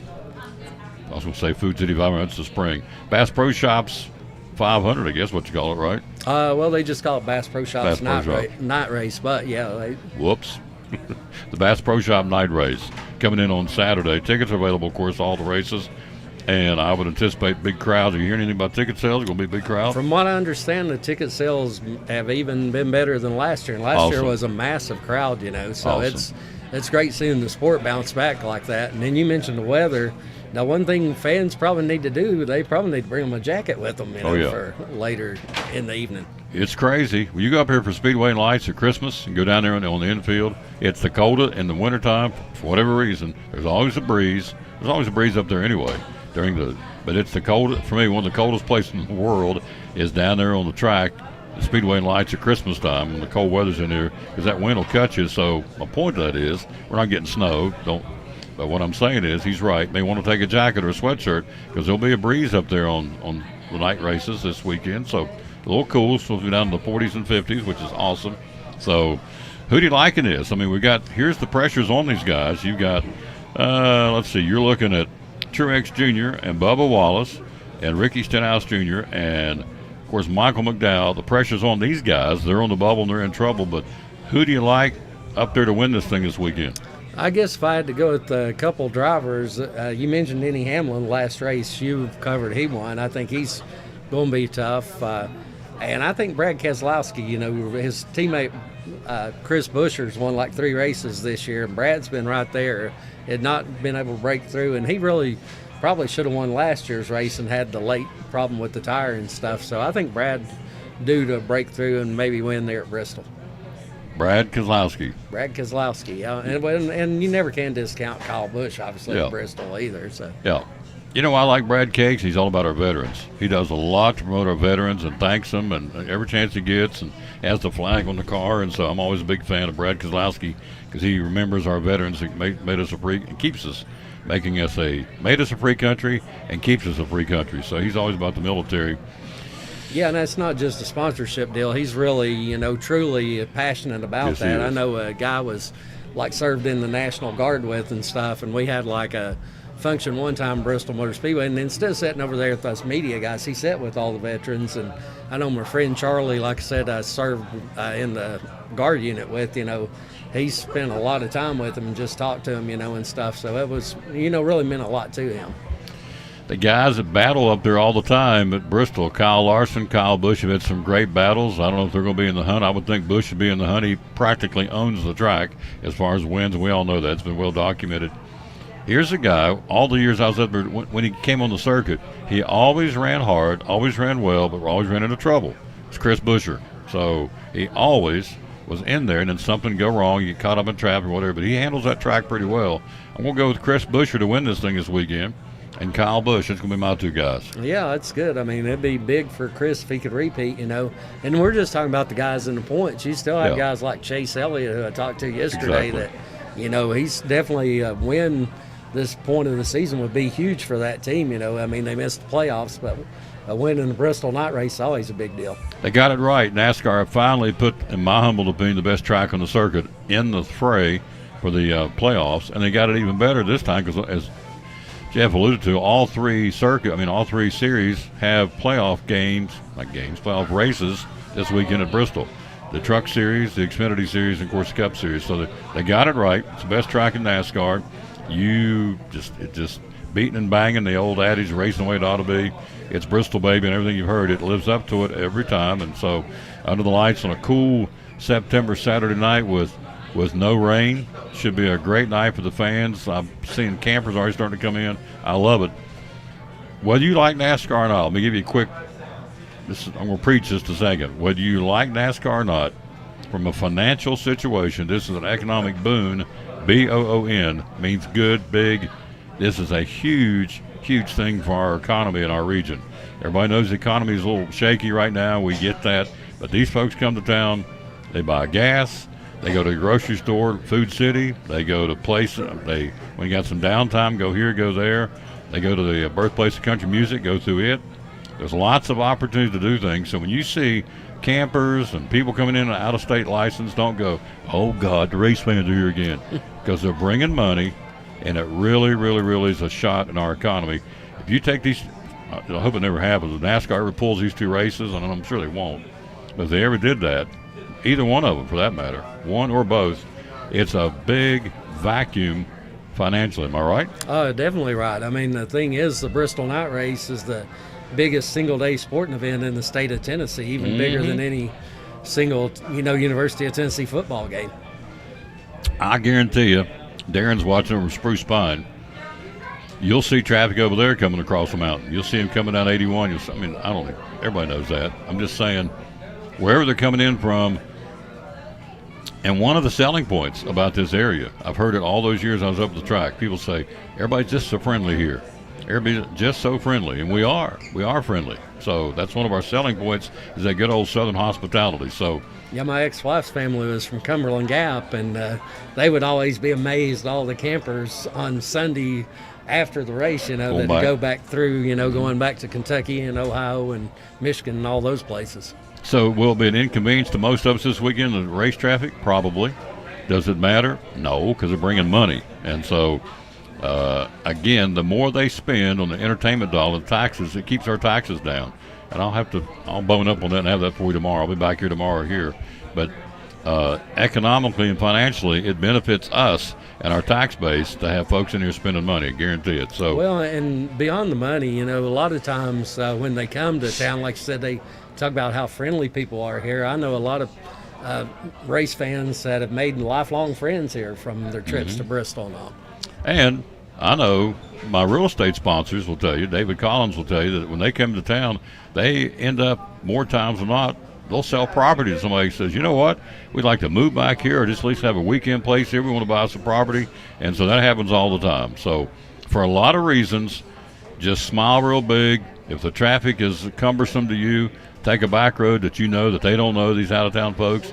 Just enjoy the weekend, because they're bringing money and they're helping our economy. Plus, it's great racing, the best track in NASCAR. I feel like I'm preaching, but it's the truth. So I'm taking Busher and Bush. Who are you taking? Well, like I said, I'm probably going to take Hamlin and Keselowski, so that'll probably be my two right there. Yeah, well, I'm sorry you're going to get beat, but we'll put you down. You're taking Hamlin and Brad Kay, and I'm going to take Bush. I'm going to B-Boys, Bush and Busher.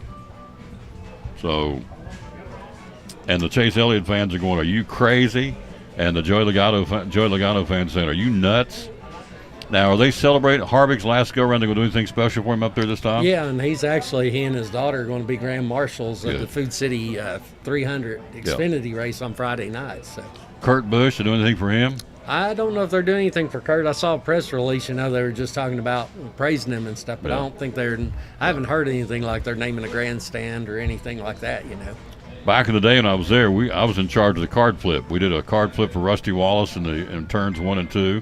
We did a card flip for Dale Jarrett in his last go-around at Bristol. So I don't know if they're doing card flips, but where the fans up there and they flip it. And so that's pretty cool.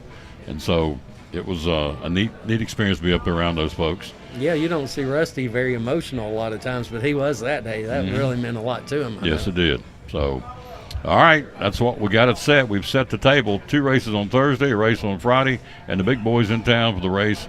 Is anybody doing any double duty? Anybody doing an Xfinity race too? Well, the deal is, the way the rules are now, like with a playoff race, they can't do, if a guy's got over 3 years of Cup experience.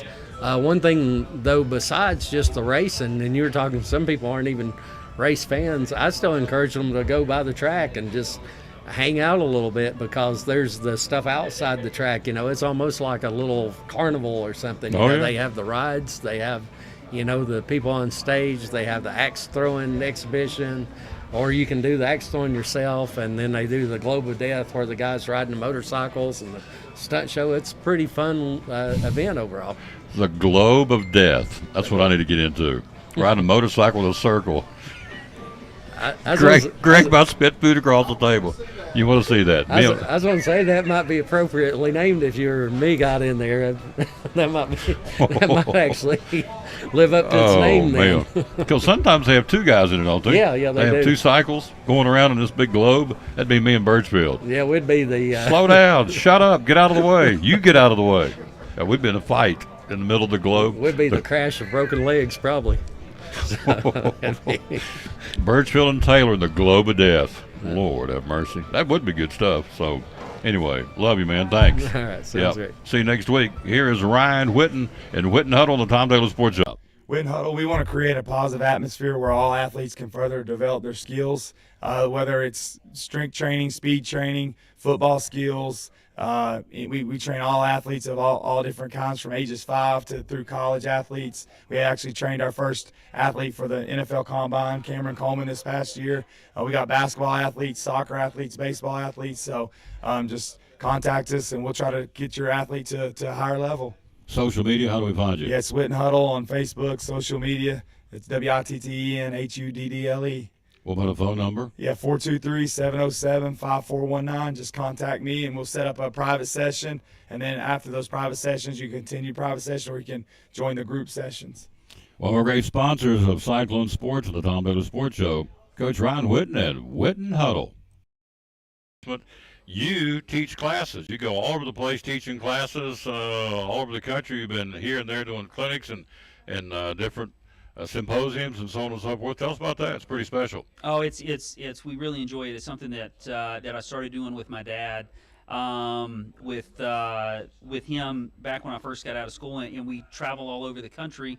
We still do, basically teaching other PTs and physicians to do what we do here in Elizabethton and in Carter County. And it's crazy that our little kind of beautiful part of the country, that people are interested and want to copy what we do here, and it's because we do such a good job at it.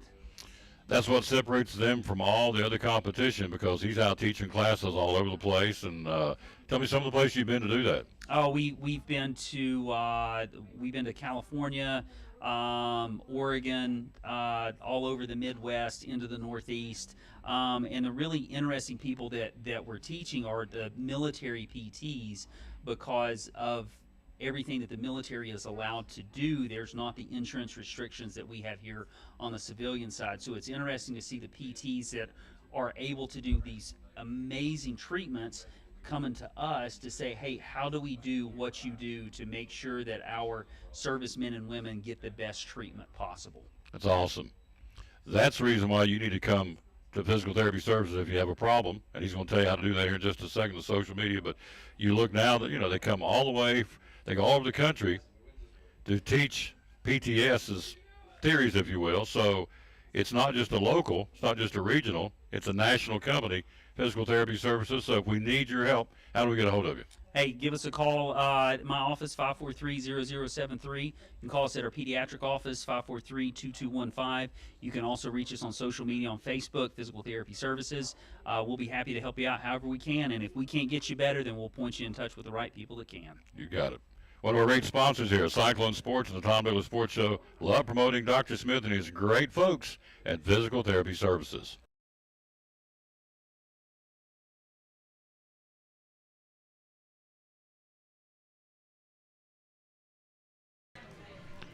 Back on the Tom Taylor Sports Show. Look at it. No wonder Sarah married this guy. Look how handsome he is. She jumped all over that like a duck on a June bug. Said, he ain't getting away. It took a lot of convincing. Did you really? Yeah. She just didn't jump the first time? How many times did you have to ask her out? Well, once. Okay. She came to her senses. Mrs. Presnell. Took a minute. What? Took a minute. This is a long response, but whatever. It Makes worked. you felt sorry for me at first. That's it. Makes you realize I was kind of funny. Yeah, you are kind of a funny dude. Funny is the way to a woman's heart. If you can make a woman laugh, there you go. You'll be all right. You're in there, right? Yeah. Amen. So, good stuff. Mrs. Presnell's probably out there watching, wouldn't you think? Somewhere? Nah. All right. She's busy. Keith Barnett's watching. So, need you back at Sinking Creek. I'd come speak there anytime you want me to speak, sir. I'd be there. Hello, Rob Fritz. Hello, sir. Jonathan and Kim Morton. Let's do that verse of the day again. Love it, love it, love it. Jeremiah 31:25. It's an awesome verse. And then we'll get into Evan Carter because he coached him. He knows him like the back of his hand. Here it is. It would go like this. Jeremiah 31:25 says, I will refresh the weary and satisfy the faint. How about that? I will refresh the weary, recharge your battery for you, and satisfy the faint if you just let me. That's what he says. Jeremiah 31:25. So, and why would you not let him do it? So, all right, I got a video the other night of you sitting in your den, I guess.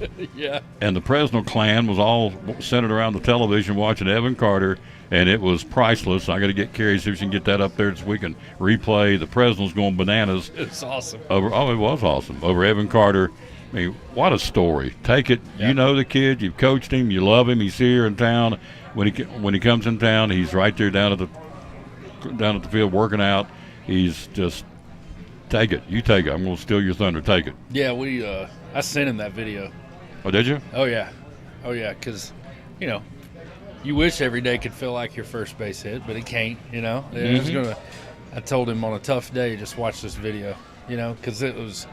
And I told him that was just watching him be in that uniform is a lot of validation for my kids and my wife, because you see what they put into what I do for a living, and it's not just Evan. Like I think about a guy like Ben Harden, who is currently in Hawaii serving with the 25th Infantry Division as a medic, combat medic. Hey, let me tell you something. I ain't never been proud of a kid to put on that uniform. And so he represents the best of our program. And so when everybody's – I know I'll tell you another story here in a minute, but I know that a lot of players, former players, alumni were watching that, celebrated the same way because, hey, we've had some good times in this program. These last 10 years have been incredible. And it was just validation that, it really is real. And we can produce a player like that. Mm-hmm. And I'm thankful for the guys before him, the guys that played with him, and the guys that are playing after him that are trying to uphold those standards that continually are being set. Hey, there's bumps in the road. There's going to be bumps in the road on everything, but let me tell you something. It's a program of integrity. It's a program of character. It's a program that can produce a guy like Evan Carter. And there was a guy from one of the news outlets, and he wrote and said that he played in his hometown. He played where he was from. It's unheard of these days, and people are looking at this story going, what's going on there? Yeah. The people that live inside Elizabethton, we know what's going on. Mm-hmm. We have programs where kids can thrive, where kids can, whether it's aviation, whether it's baseball, whether it's football, whether it's drama club, whether it's band. We've got a guy that won a Grammy as a trumpet player that came out of our band. I mean, it's just stuff like that. Like, this town has done that for a long time. We're going to continue doing it. And everybody got to watch it on display. Absolutely. So when my kids are cheering like that, that's because, and even Caroline said it, she said, he sat on this couch. Yeah, there you go. He sat on that couch. My poor wife had 25 baseball players at that house that night, and he sat on our couch along with 24 other kids. And so, that was personal. Yeah. And it was a good night. He sat in that chair to talk to that microphone. Yeah, absolutely. Kid, he threw the guy out the other night at the plate. What a throw. Yeah. Good night. Well, did you see the stat cast on it? Mm-mm. So that ball came out of his hand at 89.6 miles per hour, basically 90 miles an hour out of his hand from the outfield, which is incredible. That puts him in the 95th percentile of outfielders in the MLB. There you go. In his third game on the field. He's in the 95th percentile of arm strength, and that's one of the things that people continually said about him is like, hey, the arm strength, we don't know. Listen, stop doubting the kid. If there's a lefty pitching tonight, put him in the game. Yeah. Like, stop pulling him out. Like, he clearly belongs. He needs to be there. He's going to help you win, and don't doubt him, because you doubt him, like he just. And it's not like a grudge kind of thing with him. He just says, oh, I can do that. Watch this. I can do that. Yeah. I'll do that for you. He's not cocky. He just does it. And he does it to win. Like, he's not doing it to show off himself. He's doing it because he wants the Rangers to win. It also validates, obviously on the Coach P, Cyclone baseball, it also validates baseball in this area because you now have Daniel Norris in Cleveland. You have Landon Knack, AAA of the Dodgers, getting ready to hit the big club, we hope. You got Hunter Stratton from Sullivan East, who is with the big club, the Pirates. And now you got Evan Carter in left field starting, or right Gavin field, Cross wherever. with the Royals. Gavin Cross with the Royals, exactly. Stud. Forgot about him, yes. Yeah. So that gives you, what, 6? Yeah. So when you look at the Tri-Cities, when you're a baseball scout going forward, going, these boys they're getting it done up there in East Tennessee in an area that's not really always conducive to baseball because of the spring weather up here. It ain't like it's Georgia and Florida. Yeah. So that speaks volumes to him and the other coaches and the feeder systems all the way up through to get these kids playing baseball. And so Evan Carter is making us proud. If he never gets another base hit, and he will, but for him to sit there with that shirt and says, Jesus won, yep. W-O-N. In fact, he said, and I think we ought to make T-shirts. If he's got some kind of a foundation, well, you make don't have T-shirts. To. That's an FCA T-shirt. I've already bought mine. Oh. And it's in all different school colors. I've got one orange and black on the way. Oh, I want one. $20. Proceeds go to FCA. Can't beat that. Just go to FCA T-shirt, Jesus won. It'll bring it right up. $20. Like I said, the proceeds go to FCA. I can't order things on the computer because I don't know what I'm doing. You want me to get you one? Please. What size you want? XX. That's what I get. I'll give you $20 here when you get done. What if I just get it for you? No, I want to help FCA further the cause. So yeah. Love Evan Carter, Jason, Susan, class act, mom and daddy. Yep. Jason and Sandy, in-laws, class act. Did you see Kaylin Shell's interview on Bally Sports? The media couldn't get enough of her. Played basketball at Elizabethton. We know her as the Bulldog because when she played basketball, she played like a Bulldog. Even now, I call her Bulldog. She just grins. You know, she was like the darling of the media that night when they interviewed her. So it's a Cinderella story. Now the Rangers are in the hunt. They're one of the two teams going to the playoff, or in the hunt for the playoffs in the wild card, and have an outside shot of winning the division if Houston would fold. So what a story that'd be if Evan Carter. He's up at the club now. He's not going back down. He's there, isn't he? As far as I know, I'll tell you this. This is what I think about it, is I've got a hotel room in Cleveland this weekend. Mm-hmm. So I've got my tickets in my hotel room ready to go. The way they've talked about him, I knew he was going to start the first night just by things the coach said that I kind of read into. Of he makes us better now, meaning you're going to see him tonight. Like, and that's the thing. They continue to pull him out on the lefty matchup. I get it. The numbers say 15 to 20 points less on the batting average. How do you not put this dude in the game? Yeah. Like, he's the kid, and we tell our kids in the high school program, be the guy that we just cannot pull out. Like, I can't not put you in there. I've got to find a way to get you in there because you change the game on the bases with a walk, with throwing a dude out of the plate. You know, the guy on the first night, everybody's like, well, he got a first assist. You know, yeah, technically, but he throws the ball to the plate, catcher receives it, throws a guy out of second. So really, catcher threw him out.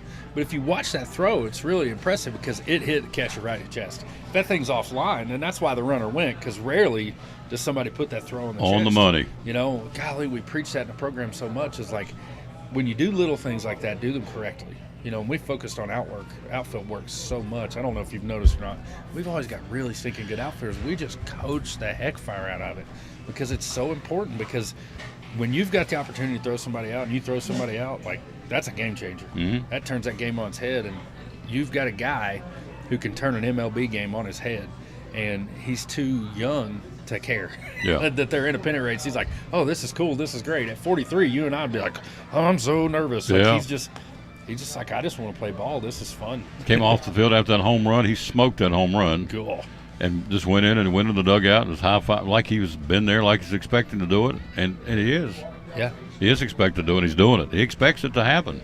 Last time I had him on the show here, he was sitting right here, and I said, did I hear right that you just went and hung out? This is preseason, spring training. You hung out with Kyle Schwarber for the weekend? He said, yeah.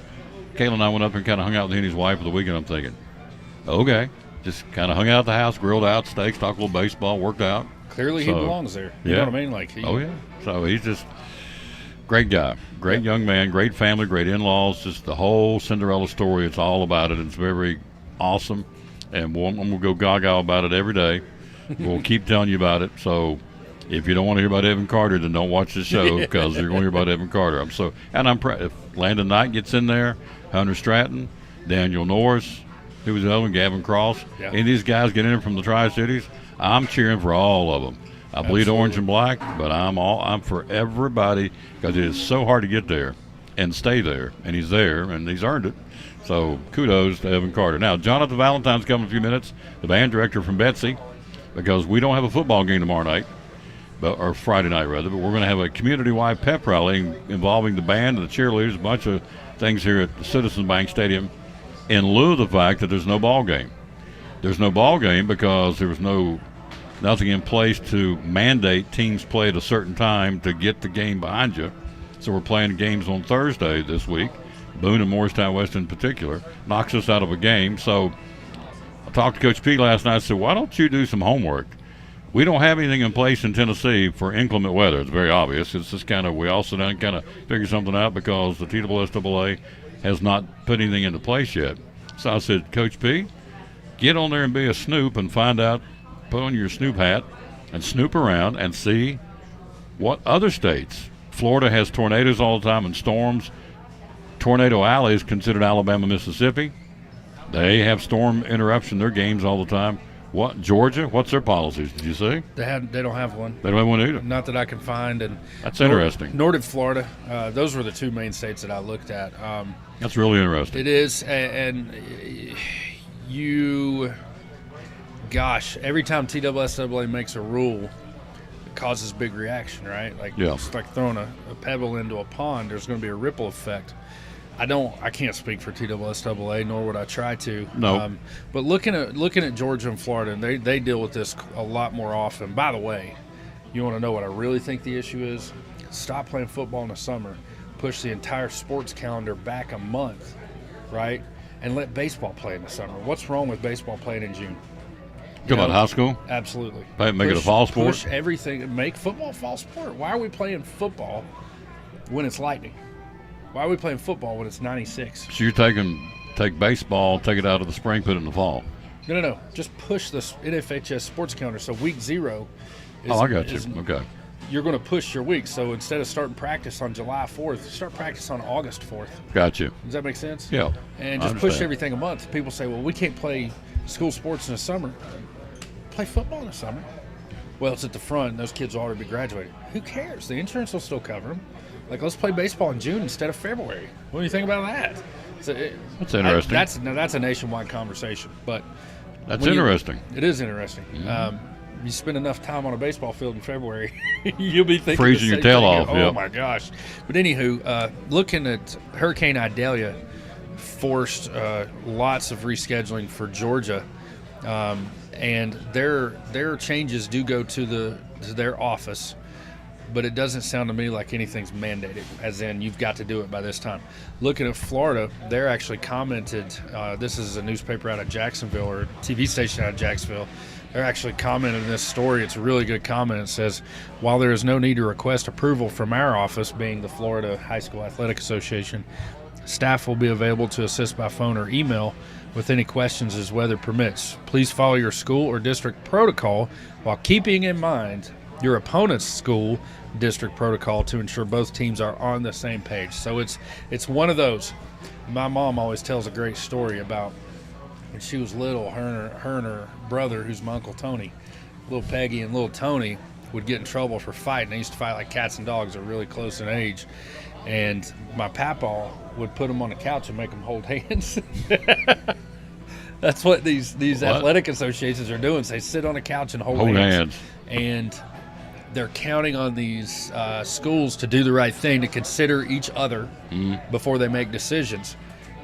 You like to think that's always going to happen, right? And there's no need for interference from Big Brother down in Nashville, but is it time?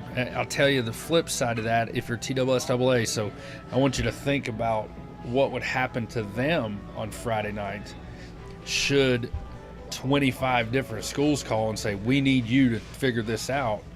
Golly, are they going to have to hire extra people to deal with something like that? It's interesting. You know, and you think about, they're not really going to consider who's who and what's what.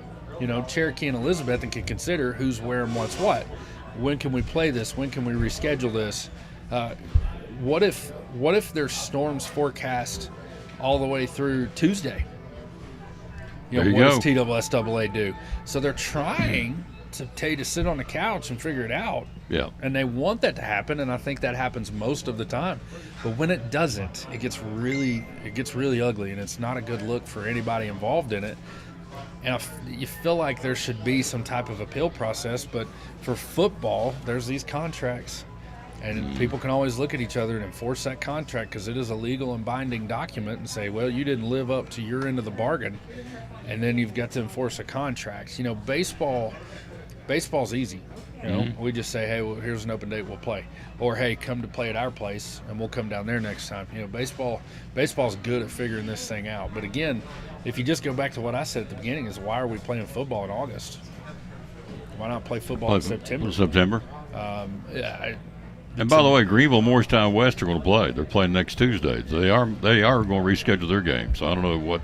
Yeah. I'm not in the talking part behind the scenes of what's going on between Boone and Elizabethton, but as of right now, at 12:50 on Wednesday, there ain't no makeup game between those two schools, and so we're losing a bunch of revenue over here by not playing that game. And so, you know, but Morristown West and Greenville, the other team that was going to be affected by Thursday night's game, Morristown West and Greenville, they have gotten together and they've sat around and held hands on the couch, like you said, and they've come up with a Tuesday night game the same week that Greenville plays Volunteer. So they want to get it in. And, you know, Morristown West said it's a Greenville home game. It's a loss of revenue game if we don't play it. We'll do the right thing, or we'll come play the game. If it's on a Tuesday, it's on a Tuesday. It's the way it should be. So I don't know whether Boone's going to do that or not. We'll wait and see. But anyway, that's where we are with that. So that's interesting that the other southern states – and by the way, the TSSAA, they popped up. They watched the show. I don't know who it is, but somebody, because their banner, their logo pops up frequently on the show that they have watched the show, or somebody's watching it. And that's okay. They're not.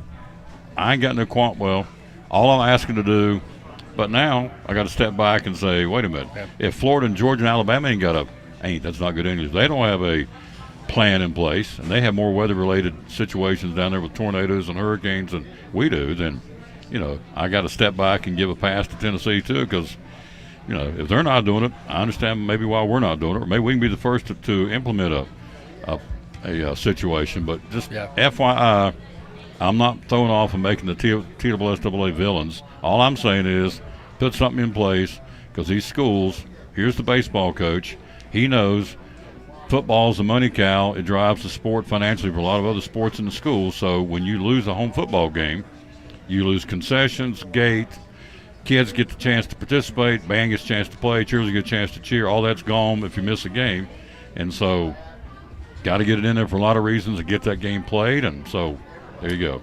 As the TSSAA bad guys, no, they just need to make a decision. Just put something in play. Yeah, and I think to the flip side of that, and you're really good on your show at doing this, of taking the counter arguments and considering all facets, is like, well, did you guys sign a contract? And if you signed a contract, then why are you looking at us? It almost like if that's true. If I sign a contract with you to do work on my house and you don't show up, I don't go to the legislature, and say I need you to make a law against Tom Taylor. That's a good point. I won't go to the courts. That's a good point. And so work it out. I think there is something there to be discussed, and I'm sure after I don't think the weather pattern's changing, and I don't think NFHS is going to change the sports schedule. No. So it is going to have to be something that you're going to have to start talking about. And it happens in baseball. I talk to other coaches all the time of where people just call on a Wednesday and say, we're not going to be there tomorrow. We've got sick kids or something. We don't have contracts, and we don't have a rule to deal with that. I wish there was. And we've lost games over that, but at the end of the day, like, if TSSAA wades into these waters, when they come, and it's no fault of their own, but when TSSAA comes into the water, like, they got to bring everybody, they got to bring all this, that, and the other. Yeah. And gosh, I hate to see athletic directors lose their power over makeups, and coaches lose their authority over makeups, because somebody telling you, what if, let's say they come back and said, hey, we looked at it. You guys got a bye week this week. They've got a bye week this week, and so you're going to play on the Monday of Greenville week. What if TSSAA comes back and says this, and you talk about people going nuts, or say, hey, we're going to play Tuesday after Greenville? People are going to lose it over that one. Yeah. And so you hate to see that control go away, but if enough member institutions lodge official complaints and the Board of Control hears that, and the executive board hear that, then they're going to have to entertain it and talk about it. And who knows what they come up with at that point, because they're not just concerned about the one game, right? I mean, it's Memphis to Mountain City. Absolutely, and all across the board. At that point, again, they bring a lot with them when they wade into the water. Good point. So maybe the best way to look at it is sit down and sit on the couch, hold hands, and figure it. Have Boone, Elizabeth, and maybe they have. I don't know. I'm not privy to that, so it's above my pay grade. But I stay in my little classroom down at the end of the building. I stay right here and do my little show, and so it's again, I appreciate everybody watching the show that does, and so I don't have all the answers. It's easy for me to sit here and say what ifs and outcomes, but at the end of the day, I'm not in there making those tough decisions, and they are tough because it is a moving parts. It affects a lot of people, and so, but there's got to be a plan in place where you can't. If you make the game up, that's good, but you can't do that at the expense of the next Friday night's game. That's not fair to the next Friday night game people. So there you go. All right, switching gears, Florida, Tennessee on Saturday night. The Gators not hitting on all cylinders after watching the Utah game, but I think, as I said before you got here, whatever they did or didn't do against Utah, they'll be ready to go. Yeah, that gap, it's a rivalry game. Exactly. Again, thank you for it being a rivalry game again, because there for a long time it's not a rivalry game at all. It was for us, but it wasn't for them. Right. Hey, little-known Coach PFAX, Billy Napier, you know where he went to college? Furman. Yep. Did he really? Yeah, he and I played college football together. So Billy Napier is a really, really stinking good motivator, really good X's and O's, and really good recruiter. So if they'll give him time down there, which they may not, he'll turn that football program around. Can he turn it around in 2 weeks? Brother, I don't think so. I think it's going to be a track meet, and I think Tennessee's going to be running it. I will tell you, though, the thing that was concerning was how Austin Peay was able to stop the run with 5, maybe sometimes 6 dudes in the box. And then our inability, I mean, people are saying throw the ball, throw the ball, throw the ball. Well, when there's 7 dudes in coverage, people don't understand, do they? That's why the throwing game didn't go well. It was kind of an X's and O's things, and that's been my concern with the Heupel offense. Is that if you succeed really quick, you fail really quick too. If you can't do one thing, you've got to be able to do the other thing. So if you can't throw, you've got to be able to run. And Austin Peay was able to stop the run with 5 and maybe sometimes even 6 dudes in the box and shoving that run. And Florida, as un-Florida as they are right now, they're 5 or 6 they're going to put in the box are going to be way more athletic than what Austin Peay brought to the table. So that's my one concern. And it's a big one. And of course, Austin Peay's got East Tennessee State this week back home, so the Bucs get to go see them. They're probably spitting mad because they got beat. But maybe, how about this? Because I was telling them at the outset of the show, well, Josh Heupel's living on his laurels. Somebody told me this. He can't coach. He's living on his laurels. And last year, I said, these guys are pitiful. I said, no, stop. Maybe Austin Peay is a pretty good football team. There's always that. I mean, let's give him a little bit of props here. I mean, yes, it was a checkbook game, and the expectation was to thump them, and we did. We just didn't run them off the field. But maybe Austin Peay's a pretty good team. I mean, I didn't see it. Maybe you have 18, 19, 20-year-old guys looking on our calendar, circle the schedule. Next week we're going to Gainesville. Maybe they're looking down the road. I don't know, but to say that Heupel, well, he can't coach. He's living on his laurels. They weren't saying that last year, so if you weren't saying it last year, don't say it this year. And that's the frustrating thing about a lot of these prognosticators and really the sports world in general. Even it's worked its way down to our level. What'd you do yesterday? Yeah. What about the last 10 years? What about the last 2 years of Heupel? Like, I just said it about Billy Napier. Like, y'all were so happy to hire this guy. Like, you got the best young coach on the market, and now you're ready to get rid of him. What, 18 months in? He ain't even recruited these kids. Like, stop. Chill out. It's and you're seeing Alabama start to go down, and there's people down there screaming, fire Nick Saban. Oh. Please, fire Nick Saban so he can go somewhere else and we don't have to deal with him no more. Like, it's unbelievable. Here's my favorite story. We'll move on. I want to get your take on the baseball races. Go into a restaurant last year. The Cyclones come out of the gate 0-3. Went into a restaurant, remains anonymous, and was told by somebody, you called the games, listen to the game tonight. I said, by God, that Sean Witten can't coach. I said, Now, wait a minute. We just won 2 state championships. We went 30-0. We missed the 3rd straight championship by 1 play against a very good Tullahoma team in extra innings, if you will, in overtime down in Chattanooga. He's 0-3 this year in a rebuild mode, and the boy can't coach. Oh, God, no, he can't coach. They ought to get rid of him. I said, dude, I got to go. Have a good day. And I just thought that put everything in perspective for me, thinking, you got to be kidding me that they said this guy can't coach. And what he did in 3 seasons, and it's unbelievable. So when I hear that, Heupel's living on his laurels last year, he can't coach. Now they're on to Saban because he got beat by Texas. Trust me, unless I miss my mark, at the end of the year, Alabama's going to be there. I don't know if they'll be at the top, but they're going to be there. Yeah. So it's such unrealistic expectations. You know this as a coach. It's like you took us to the state. Next year we didn't go to the state. Well, what's wrong with Fresno? Well, what's wrong with this one? What's wrong with that one? There's a lot of factors involved, folks. But to sit back on your armchair quarterback, here's what I always want to go to the person. I always want to do this once. The person's Rambo and the coach. Where do you work? I want to go watch you. I want to see your job performance at your job. Let's go and see are you slacking? Is your work performance off from this time from last year? I want the people are always, because you guys are in a box on a microscope as a coach. You know that, and you get shots taken at you all the time, verbal shots.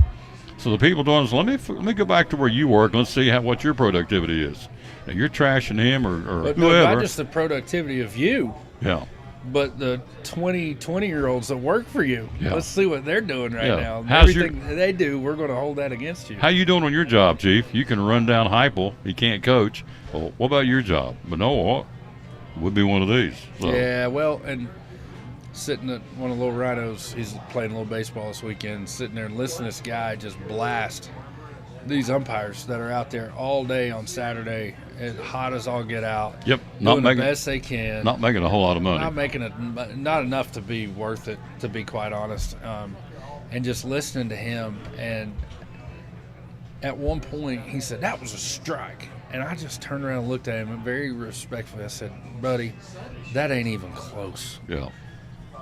And I just wanted to be like, you are of an age where you could get out there and do that. So he's saying that ain't the rules, and it's just constant. And this negativity around the sports world. I mean, just turn on some of the sports talk. It's never anything good about the sports world. No. And that's why the sports world kind of hangs on guys like Evan Carter, because it's like, hey, there's one thing that's positive. It's a good story. Yeah, but people don't. It doesn't get clicks. And in this McDonald's style atmosphere, I expect to order this. I want it now, and I'm gonna get it, and it's gonna be right. And if it ain't, I'm rolling back around the drive-thru, and we're gonna do this again. Yeah. Like sports world is just, we've taken away, especially with the loss of a truly amateur college football. Like, we've taken away all of the positive things of sports for kids and just turned it into a money pit. Like, even high school, look at travel baseball. Oh my goodness. It's just about money. Everything is driven by money for 9 and 10-year-old little kids. Like, it's just stop. Just go watch the game and clap for the kids. Yeah. Mike Matheny wrote a book. I've told you about this book, haven't I? It's called the Matheny Manifesto. I think every person who's going to attend an amateur sporting event, coach, umpire, or have a kid playing sports ought to have to read that book and really question, like, why do we do this? Why does the University of Tennessee have a football team? Have you ever thought about that? No. Why do we continue to have a football team at a university? And that's because people love the sport. They love the sport. And just get back to that love for the game, man. Like, and I know, listen, hey, if a coach is not successful after 5 or 6 years, after 2 or 3 recruiting classes run through there, like, okay, time to go. But after 18 months, you're ready to just fire a guy? That's what, and let's be honest, Tennessee football got in the shape it was in because of what they did. The armchair quarterbacks, this is my favorite story. We'll move on. I'm not getting into politics, but I want to make this point. Former President Trump was under the gun every single day. They massacred this guy in the media. Whether you like him or not, that's the way it was. I'm in the media, and I can say that. Every day. Asking those questions. Every day. Trying to trip him up. Trying to whatever. They were asking tough questions every day. Well, it turned. One of the media people had an investigation about their personal life and some monies and some tax evasions and different things. went this way, turned around, and all of a sudden, the same guy that was hammering, not just Trump, but just people in general, because that's their job, is to hammer people, apparently. And all of a sudden, it came back on them, and, buddy, it was a whole different story when the spotlight was on them. That didn't feel very good. Didn't feel very good. And I can see the guy, I can't remember his name, but the wolves turned off of the other political people and went to him and said, hey, tell us about this, and this. And all of a sudden, the guy that demanded, I can still see him slamming his fist on the podium at one of those press conferences, demanding an answer.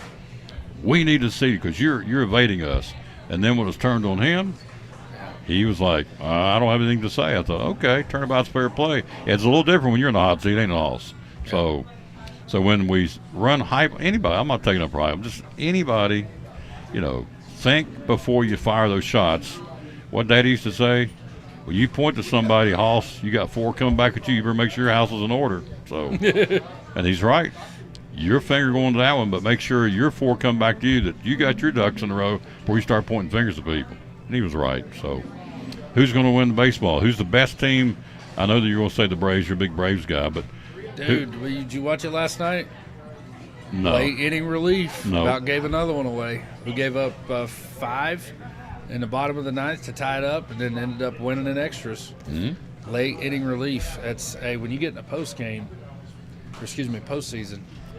That late inning relief that's where it's at, man. And I continue to be worried about that. But I mean, unarguably the best team in the MLB, but best team don't always win. I mean, that's the beauty of baseball, right?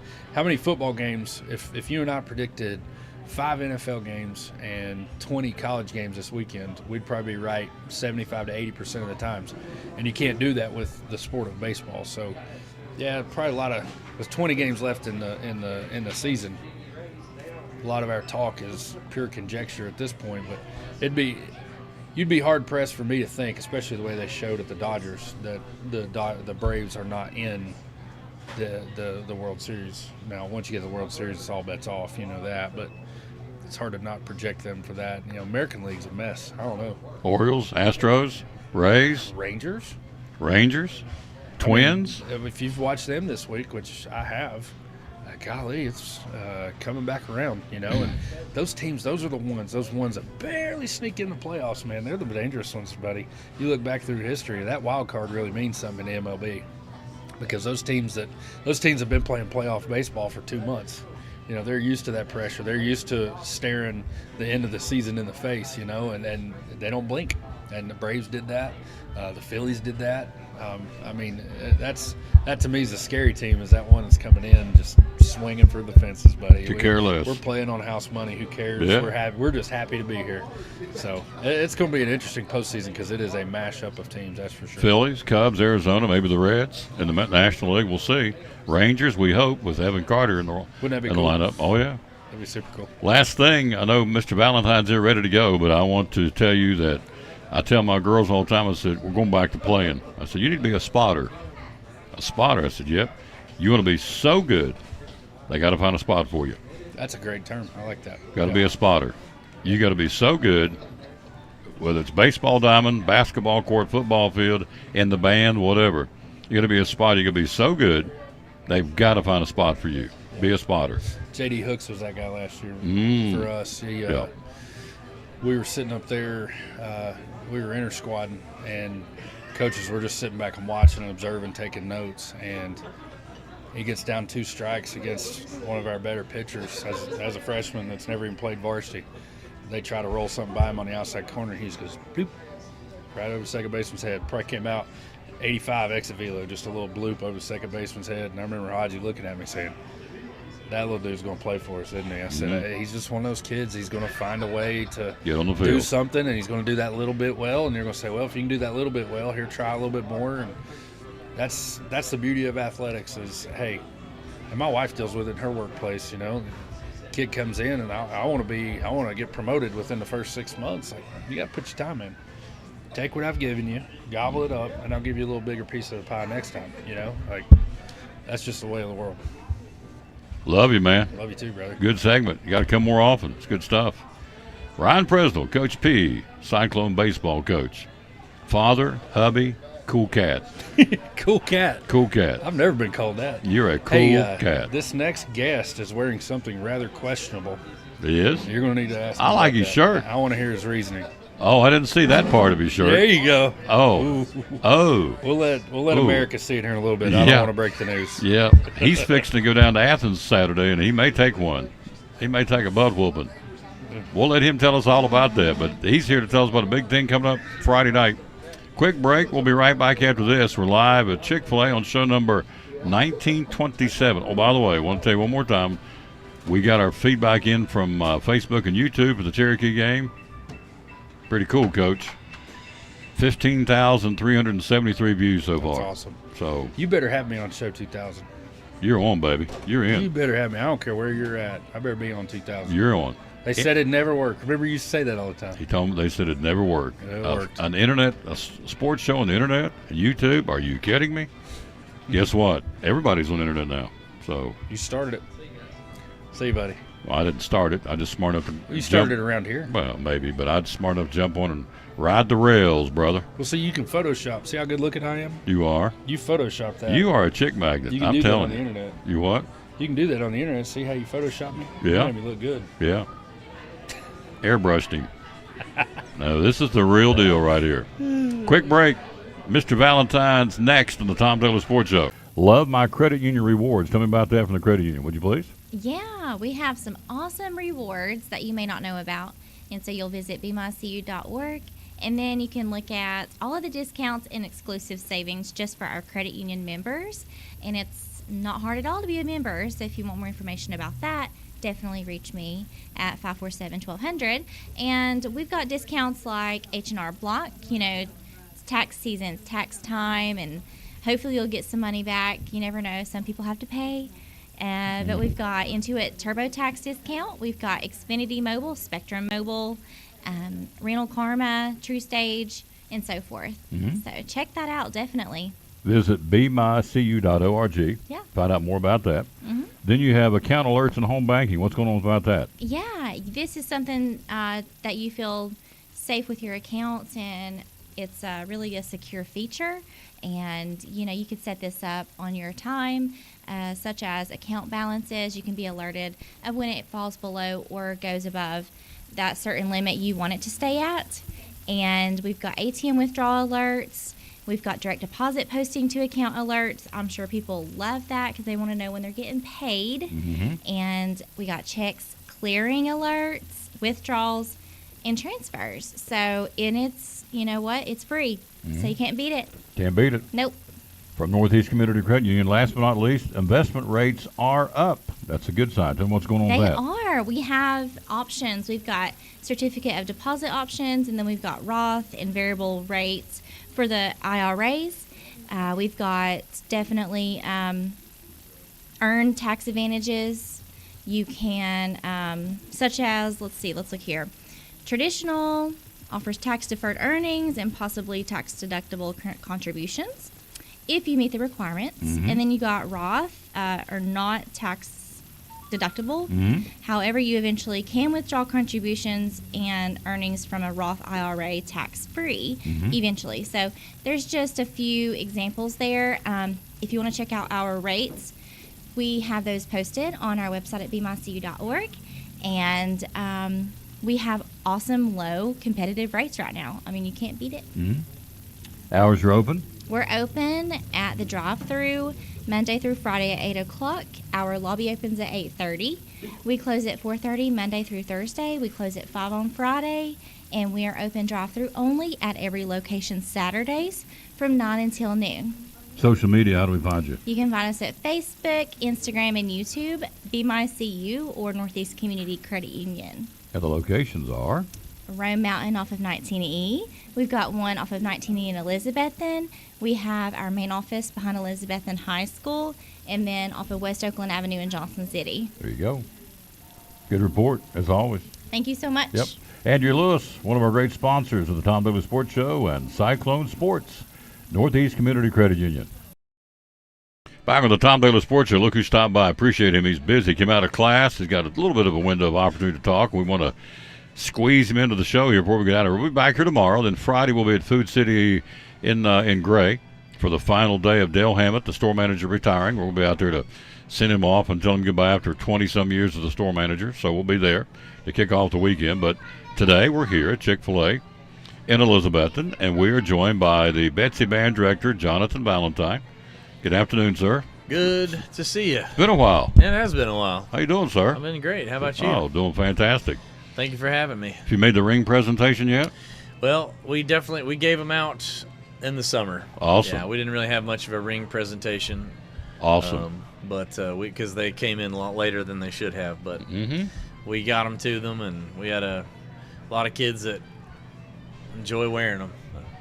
The state champion Elizabethton Band begins defense of their crown on September the 30th at the Carnes Invitational. Is that correct? That's correct. Yep. But he's here. We'll talk about the band here in a second, but he's here to talk about what the event is coming up. We're putting it together. It's the 11th hour, but we're going to pull it off in lieu of a football game we don't have on Friday night. And we've talked about that and beat that drum, so we're past that. We're not playing. We know that. Right, wrong, or indifferent, we ain't playing. That's not good English. We're not playing. But we are having a community-wide pep rally and Meet the Betsy Band on Friday night at the stadium. We're going to stream it. It starts at what time? 7 o'clock. 7 o'clock. So give us the particulars, sir, would you please? Yeah, so we had this, we definitely want to, we're itching to get in the stadium just as much as everybody else is. Absolutely. The band kids have been working really hard for the last month and a half and trying to put on this show, and then we did not get to do Meet the Betsy Band the same weekend we wanted to do originally, or we normally have done. It was normally a little bit later, so I was just like, hey, let's capitalize on this, and let's invite as many people that want to come, that we're planning on performing or doing something at the football game. So I believe we've got the choir that's going to sing the national anthem. They're going to attempt to see how many of the fall sports that they can recognize. I think last year's girls basketball team was getting recognized for state. I think they've been invited to be recognized. I think there was a junior Cyclone cheerleading squad that was supposed to perform. They're going to come.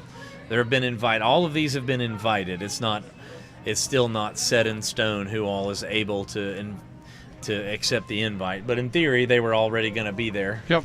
So in theory, they should be able to adjust their schedules a little bit.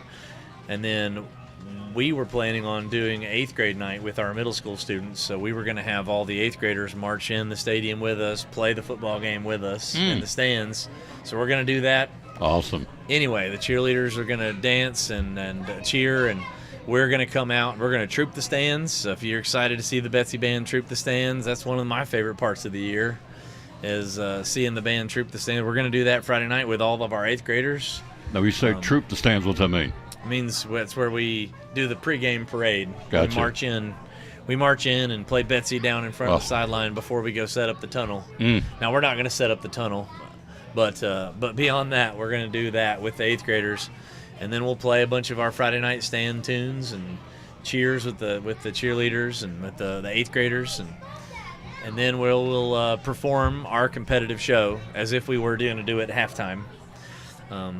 And so, yeah, we call it Meet the Betsy Band. It's an event we do every year. We typically do it on a Saturday night, but this year I thought we'd just capitalize on the empty stadium and do it Friday night.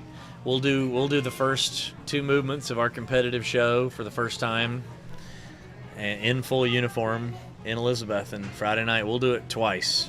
It'll probably start anywhere between 7:50 and 8 o'clock.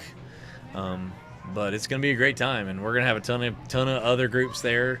It's not just about the band, but we are going to do our kind of community kickoff. It's a competitive kickoff event, basically, an exhibition at the stadium Friday night. We're pumped. Free admission. There'll be concessions. You'll be selling Betsy Band gear, so there's opportunities to come and get something to eat, something to drink, watch it. Starts, what'd you say, 7:30? 7 o'clock. 7 o'clock. Starts at 7 on Friday night, so make plans to be there. We're going to stream it. We love the Betsy Band. We got a couple of times last year before the final competition. You guys came over and did I think it was a Thursday night or whenever it was. You did a final performance a couple of times, and we streamed it. We're all about the Betsy Band. How many kids are in the program this year? So this year we're at 152. Wow. Keeps growing, doesn't it? It does, yeah. It does. So, a pretty ginormous freshman class. There were over 40 of them. That's awesome. I mean, he's down at ballpark down at Duggar this year. He's got over 200 at TA Duggar. We had over 100 beginners sign up for band for the very first time this year. Wow. And then he's got over 100 kids in the advanced band as well. So we're kind of back to where we were pre-COVID numbers. Love it. Even a little bigger, honestly. 200 kids in the TA Duggar band. You have 88 kids on the football team at TA Duggar. 88. I don't know anything about band numbers in middle school. I would think 200 for a middle school band's probably unheard of, isn't it? It's a lot. Unless the school has 1,200, 1,500 middle school kids in it, then it's not very typical. But yeah, we've got 600 kids over there maybe. Yeah. And 200 of them are in the band. A third of them are in the band. It's incredible. Yeah. Really. I mean, it is. It's great. This town loves the band, and these kids love music and love performing and love being a part of something special. First time they get a chance to see the band this year, the place will be packed, I can tell you, because people want to be there Friday night. We were scheduled to be there anyway, so there's nothing out of the routine that's not going to be normal. Come on into the stadium, 7 o'clock. Find your seat, free admission. Forget about reserve seating. I'll just come in, first come, first serve, get you a seat, get you a soda pop, popcorn, whatever they're selling out at the concession stand to help the cause. Buy you a Betsy Band T-shirt. You're going to be selling T-shirts. We will. Ball caps, all kinds of the different gear. Whatever they got to buy it. Support this team, support the band, and come out Friday night here in Elizabethton. And in lieu of a football game, you know, the old adage is more than one way to skin a cat. It's an old country term. You probably heard that before, ain't you? Yep. Yeah. So no football game. We're still going to have a Friday night. Getting under the lights, and all these kids that work so hard in the band. In fact, the other night, we were talking about this. Joseph Taylor and I did the JV football game. We're leaving the press box after the game. What do we hear out here in the field? The band's still out there. It's like 8:30, 9 o'clock Monday night. You guys put in the time, don't you?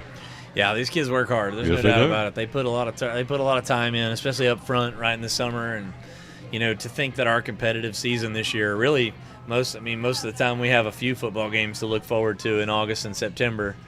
So that's been a little tougher this year. Mm-hmm. Is, you know, the delayed event that our first real performance under the lights and the uniforms. But, you know, I mean, it's a good lesson for them. It's a good way for them to see that, you know, sometimes you got to work hard, even when just because it's the right thing to do. It's the right thing to do to try to make yourself better. So they work hard a lot, and they're excited. They're really excited to get to perform for the first time. Yep. It's going to be a lot of fun, folks. Be there on Friday night. We're going to stream it. We'll start about, 6:50, kind of set it up. And then at 7 o'clock, we'll get it going. It'll last, we don't know. Yeah, it should be anywhere between definitely an hour 15. Yeah, probably by 9 o'clock we'll all be heading home. Oh, yeah. Or thereabouts. Certainly. So it's going to be good. Weather's going to be perfect for the weekend all the way around. I know it's race weekend at Bristol. Got the big race coming up on Saturday.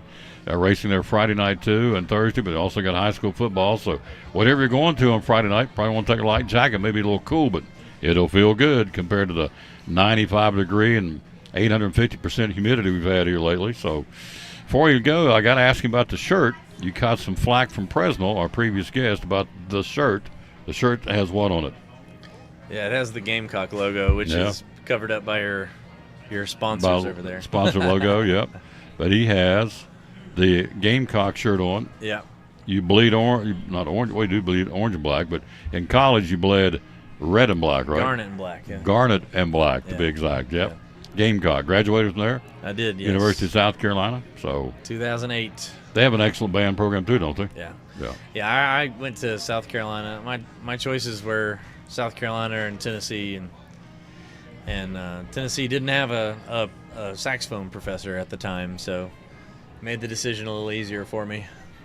So I've never asked you this. So top 5 band programs in America. If you said, you know, I mean, we know about the football. You want to go play at Georgia, you want to go play at Alabama, play at Tennessee, whatever. But if I want to go play in the band at a blank school, in your humble opinion, what would be the top 5 schools in band? The absolute best schools are all mostly in Texas.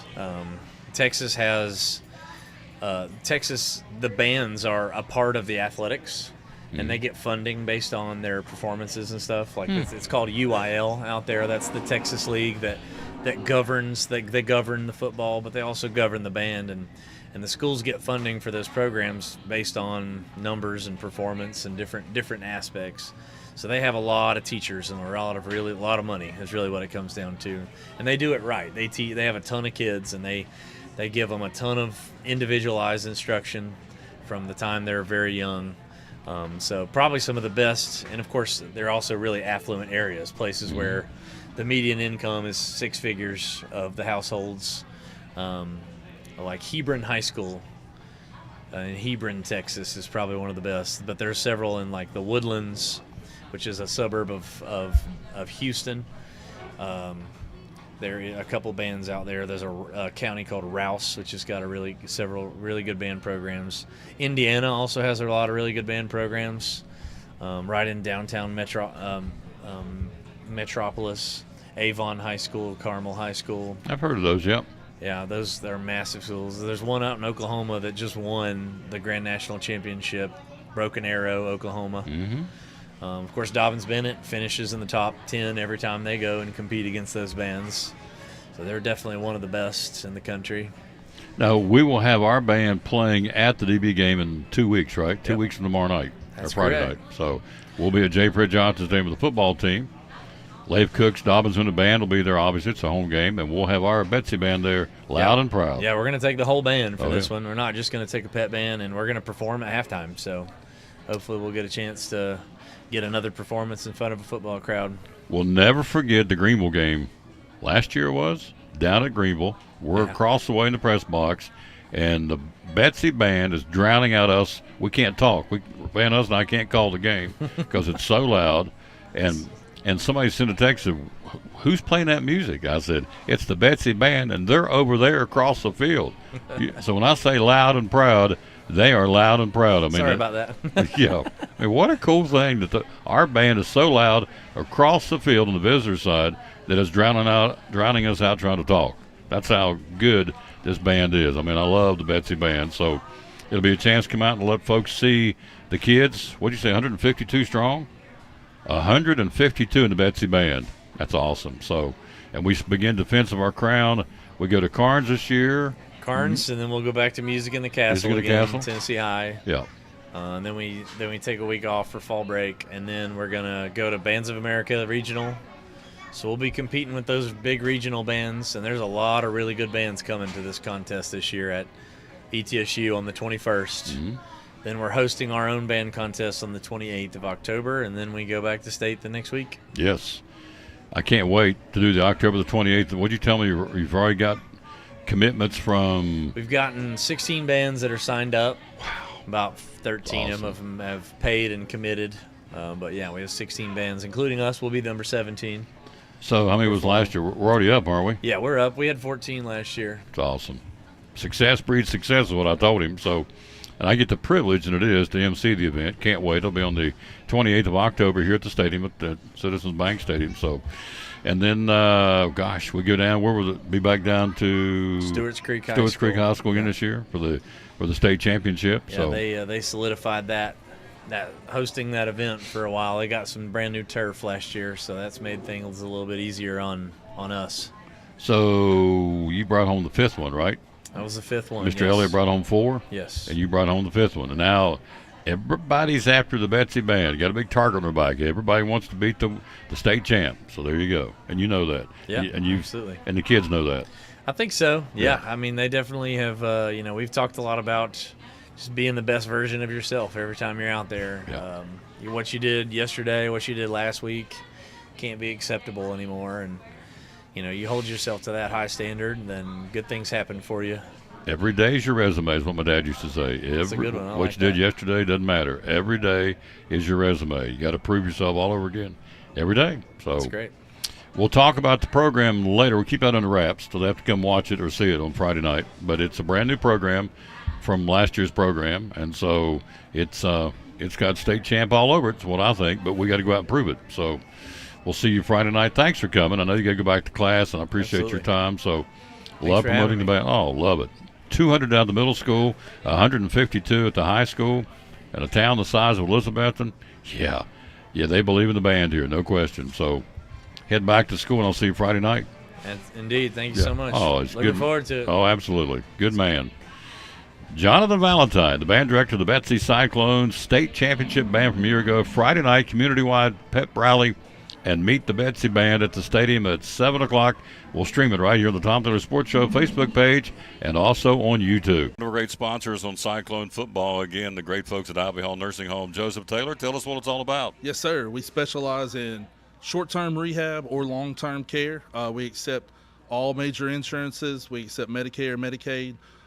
What we really love is people that come in that have had a knee replacement, hip replacement, come to Ivy Hall for some inpatient rehab. We have physical therapy, occupational therapy, speech therapy. We have a full-time respiratory therapist.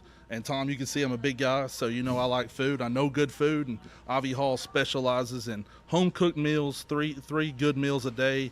You can catch me every day right at the door getting my tray myself. There you go. That's awesome.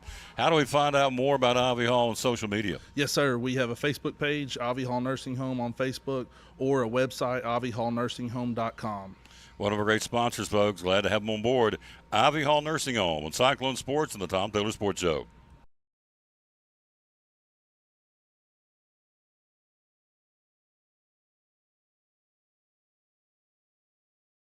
At Carter County Bank, it's our job to help you focus on the happy moments and check off the things on your to-do list to make them happen. We're here along the way so you can pull off the happiest moments in life. Carter County Bank, in the business of happiness.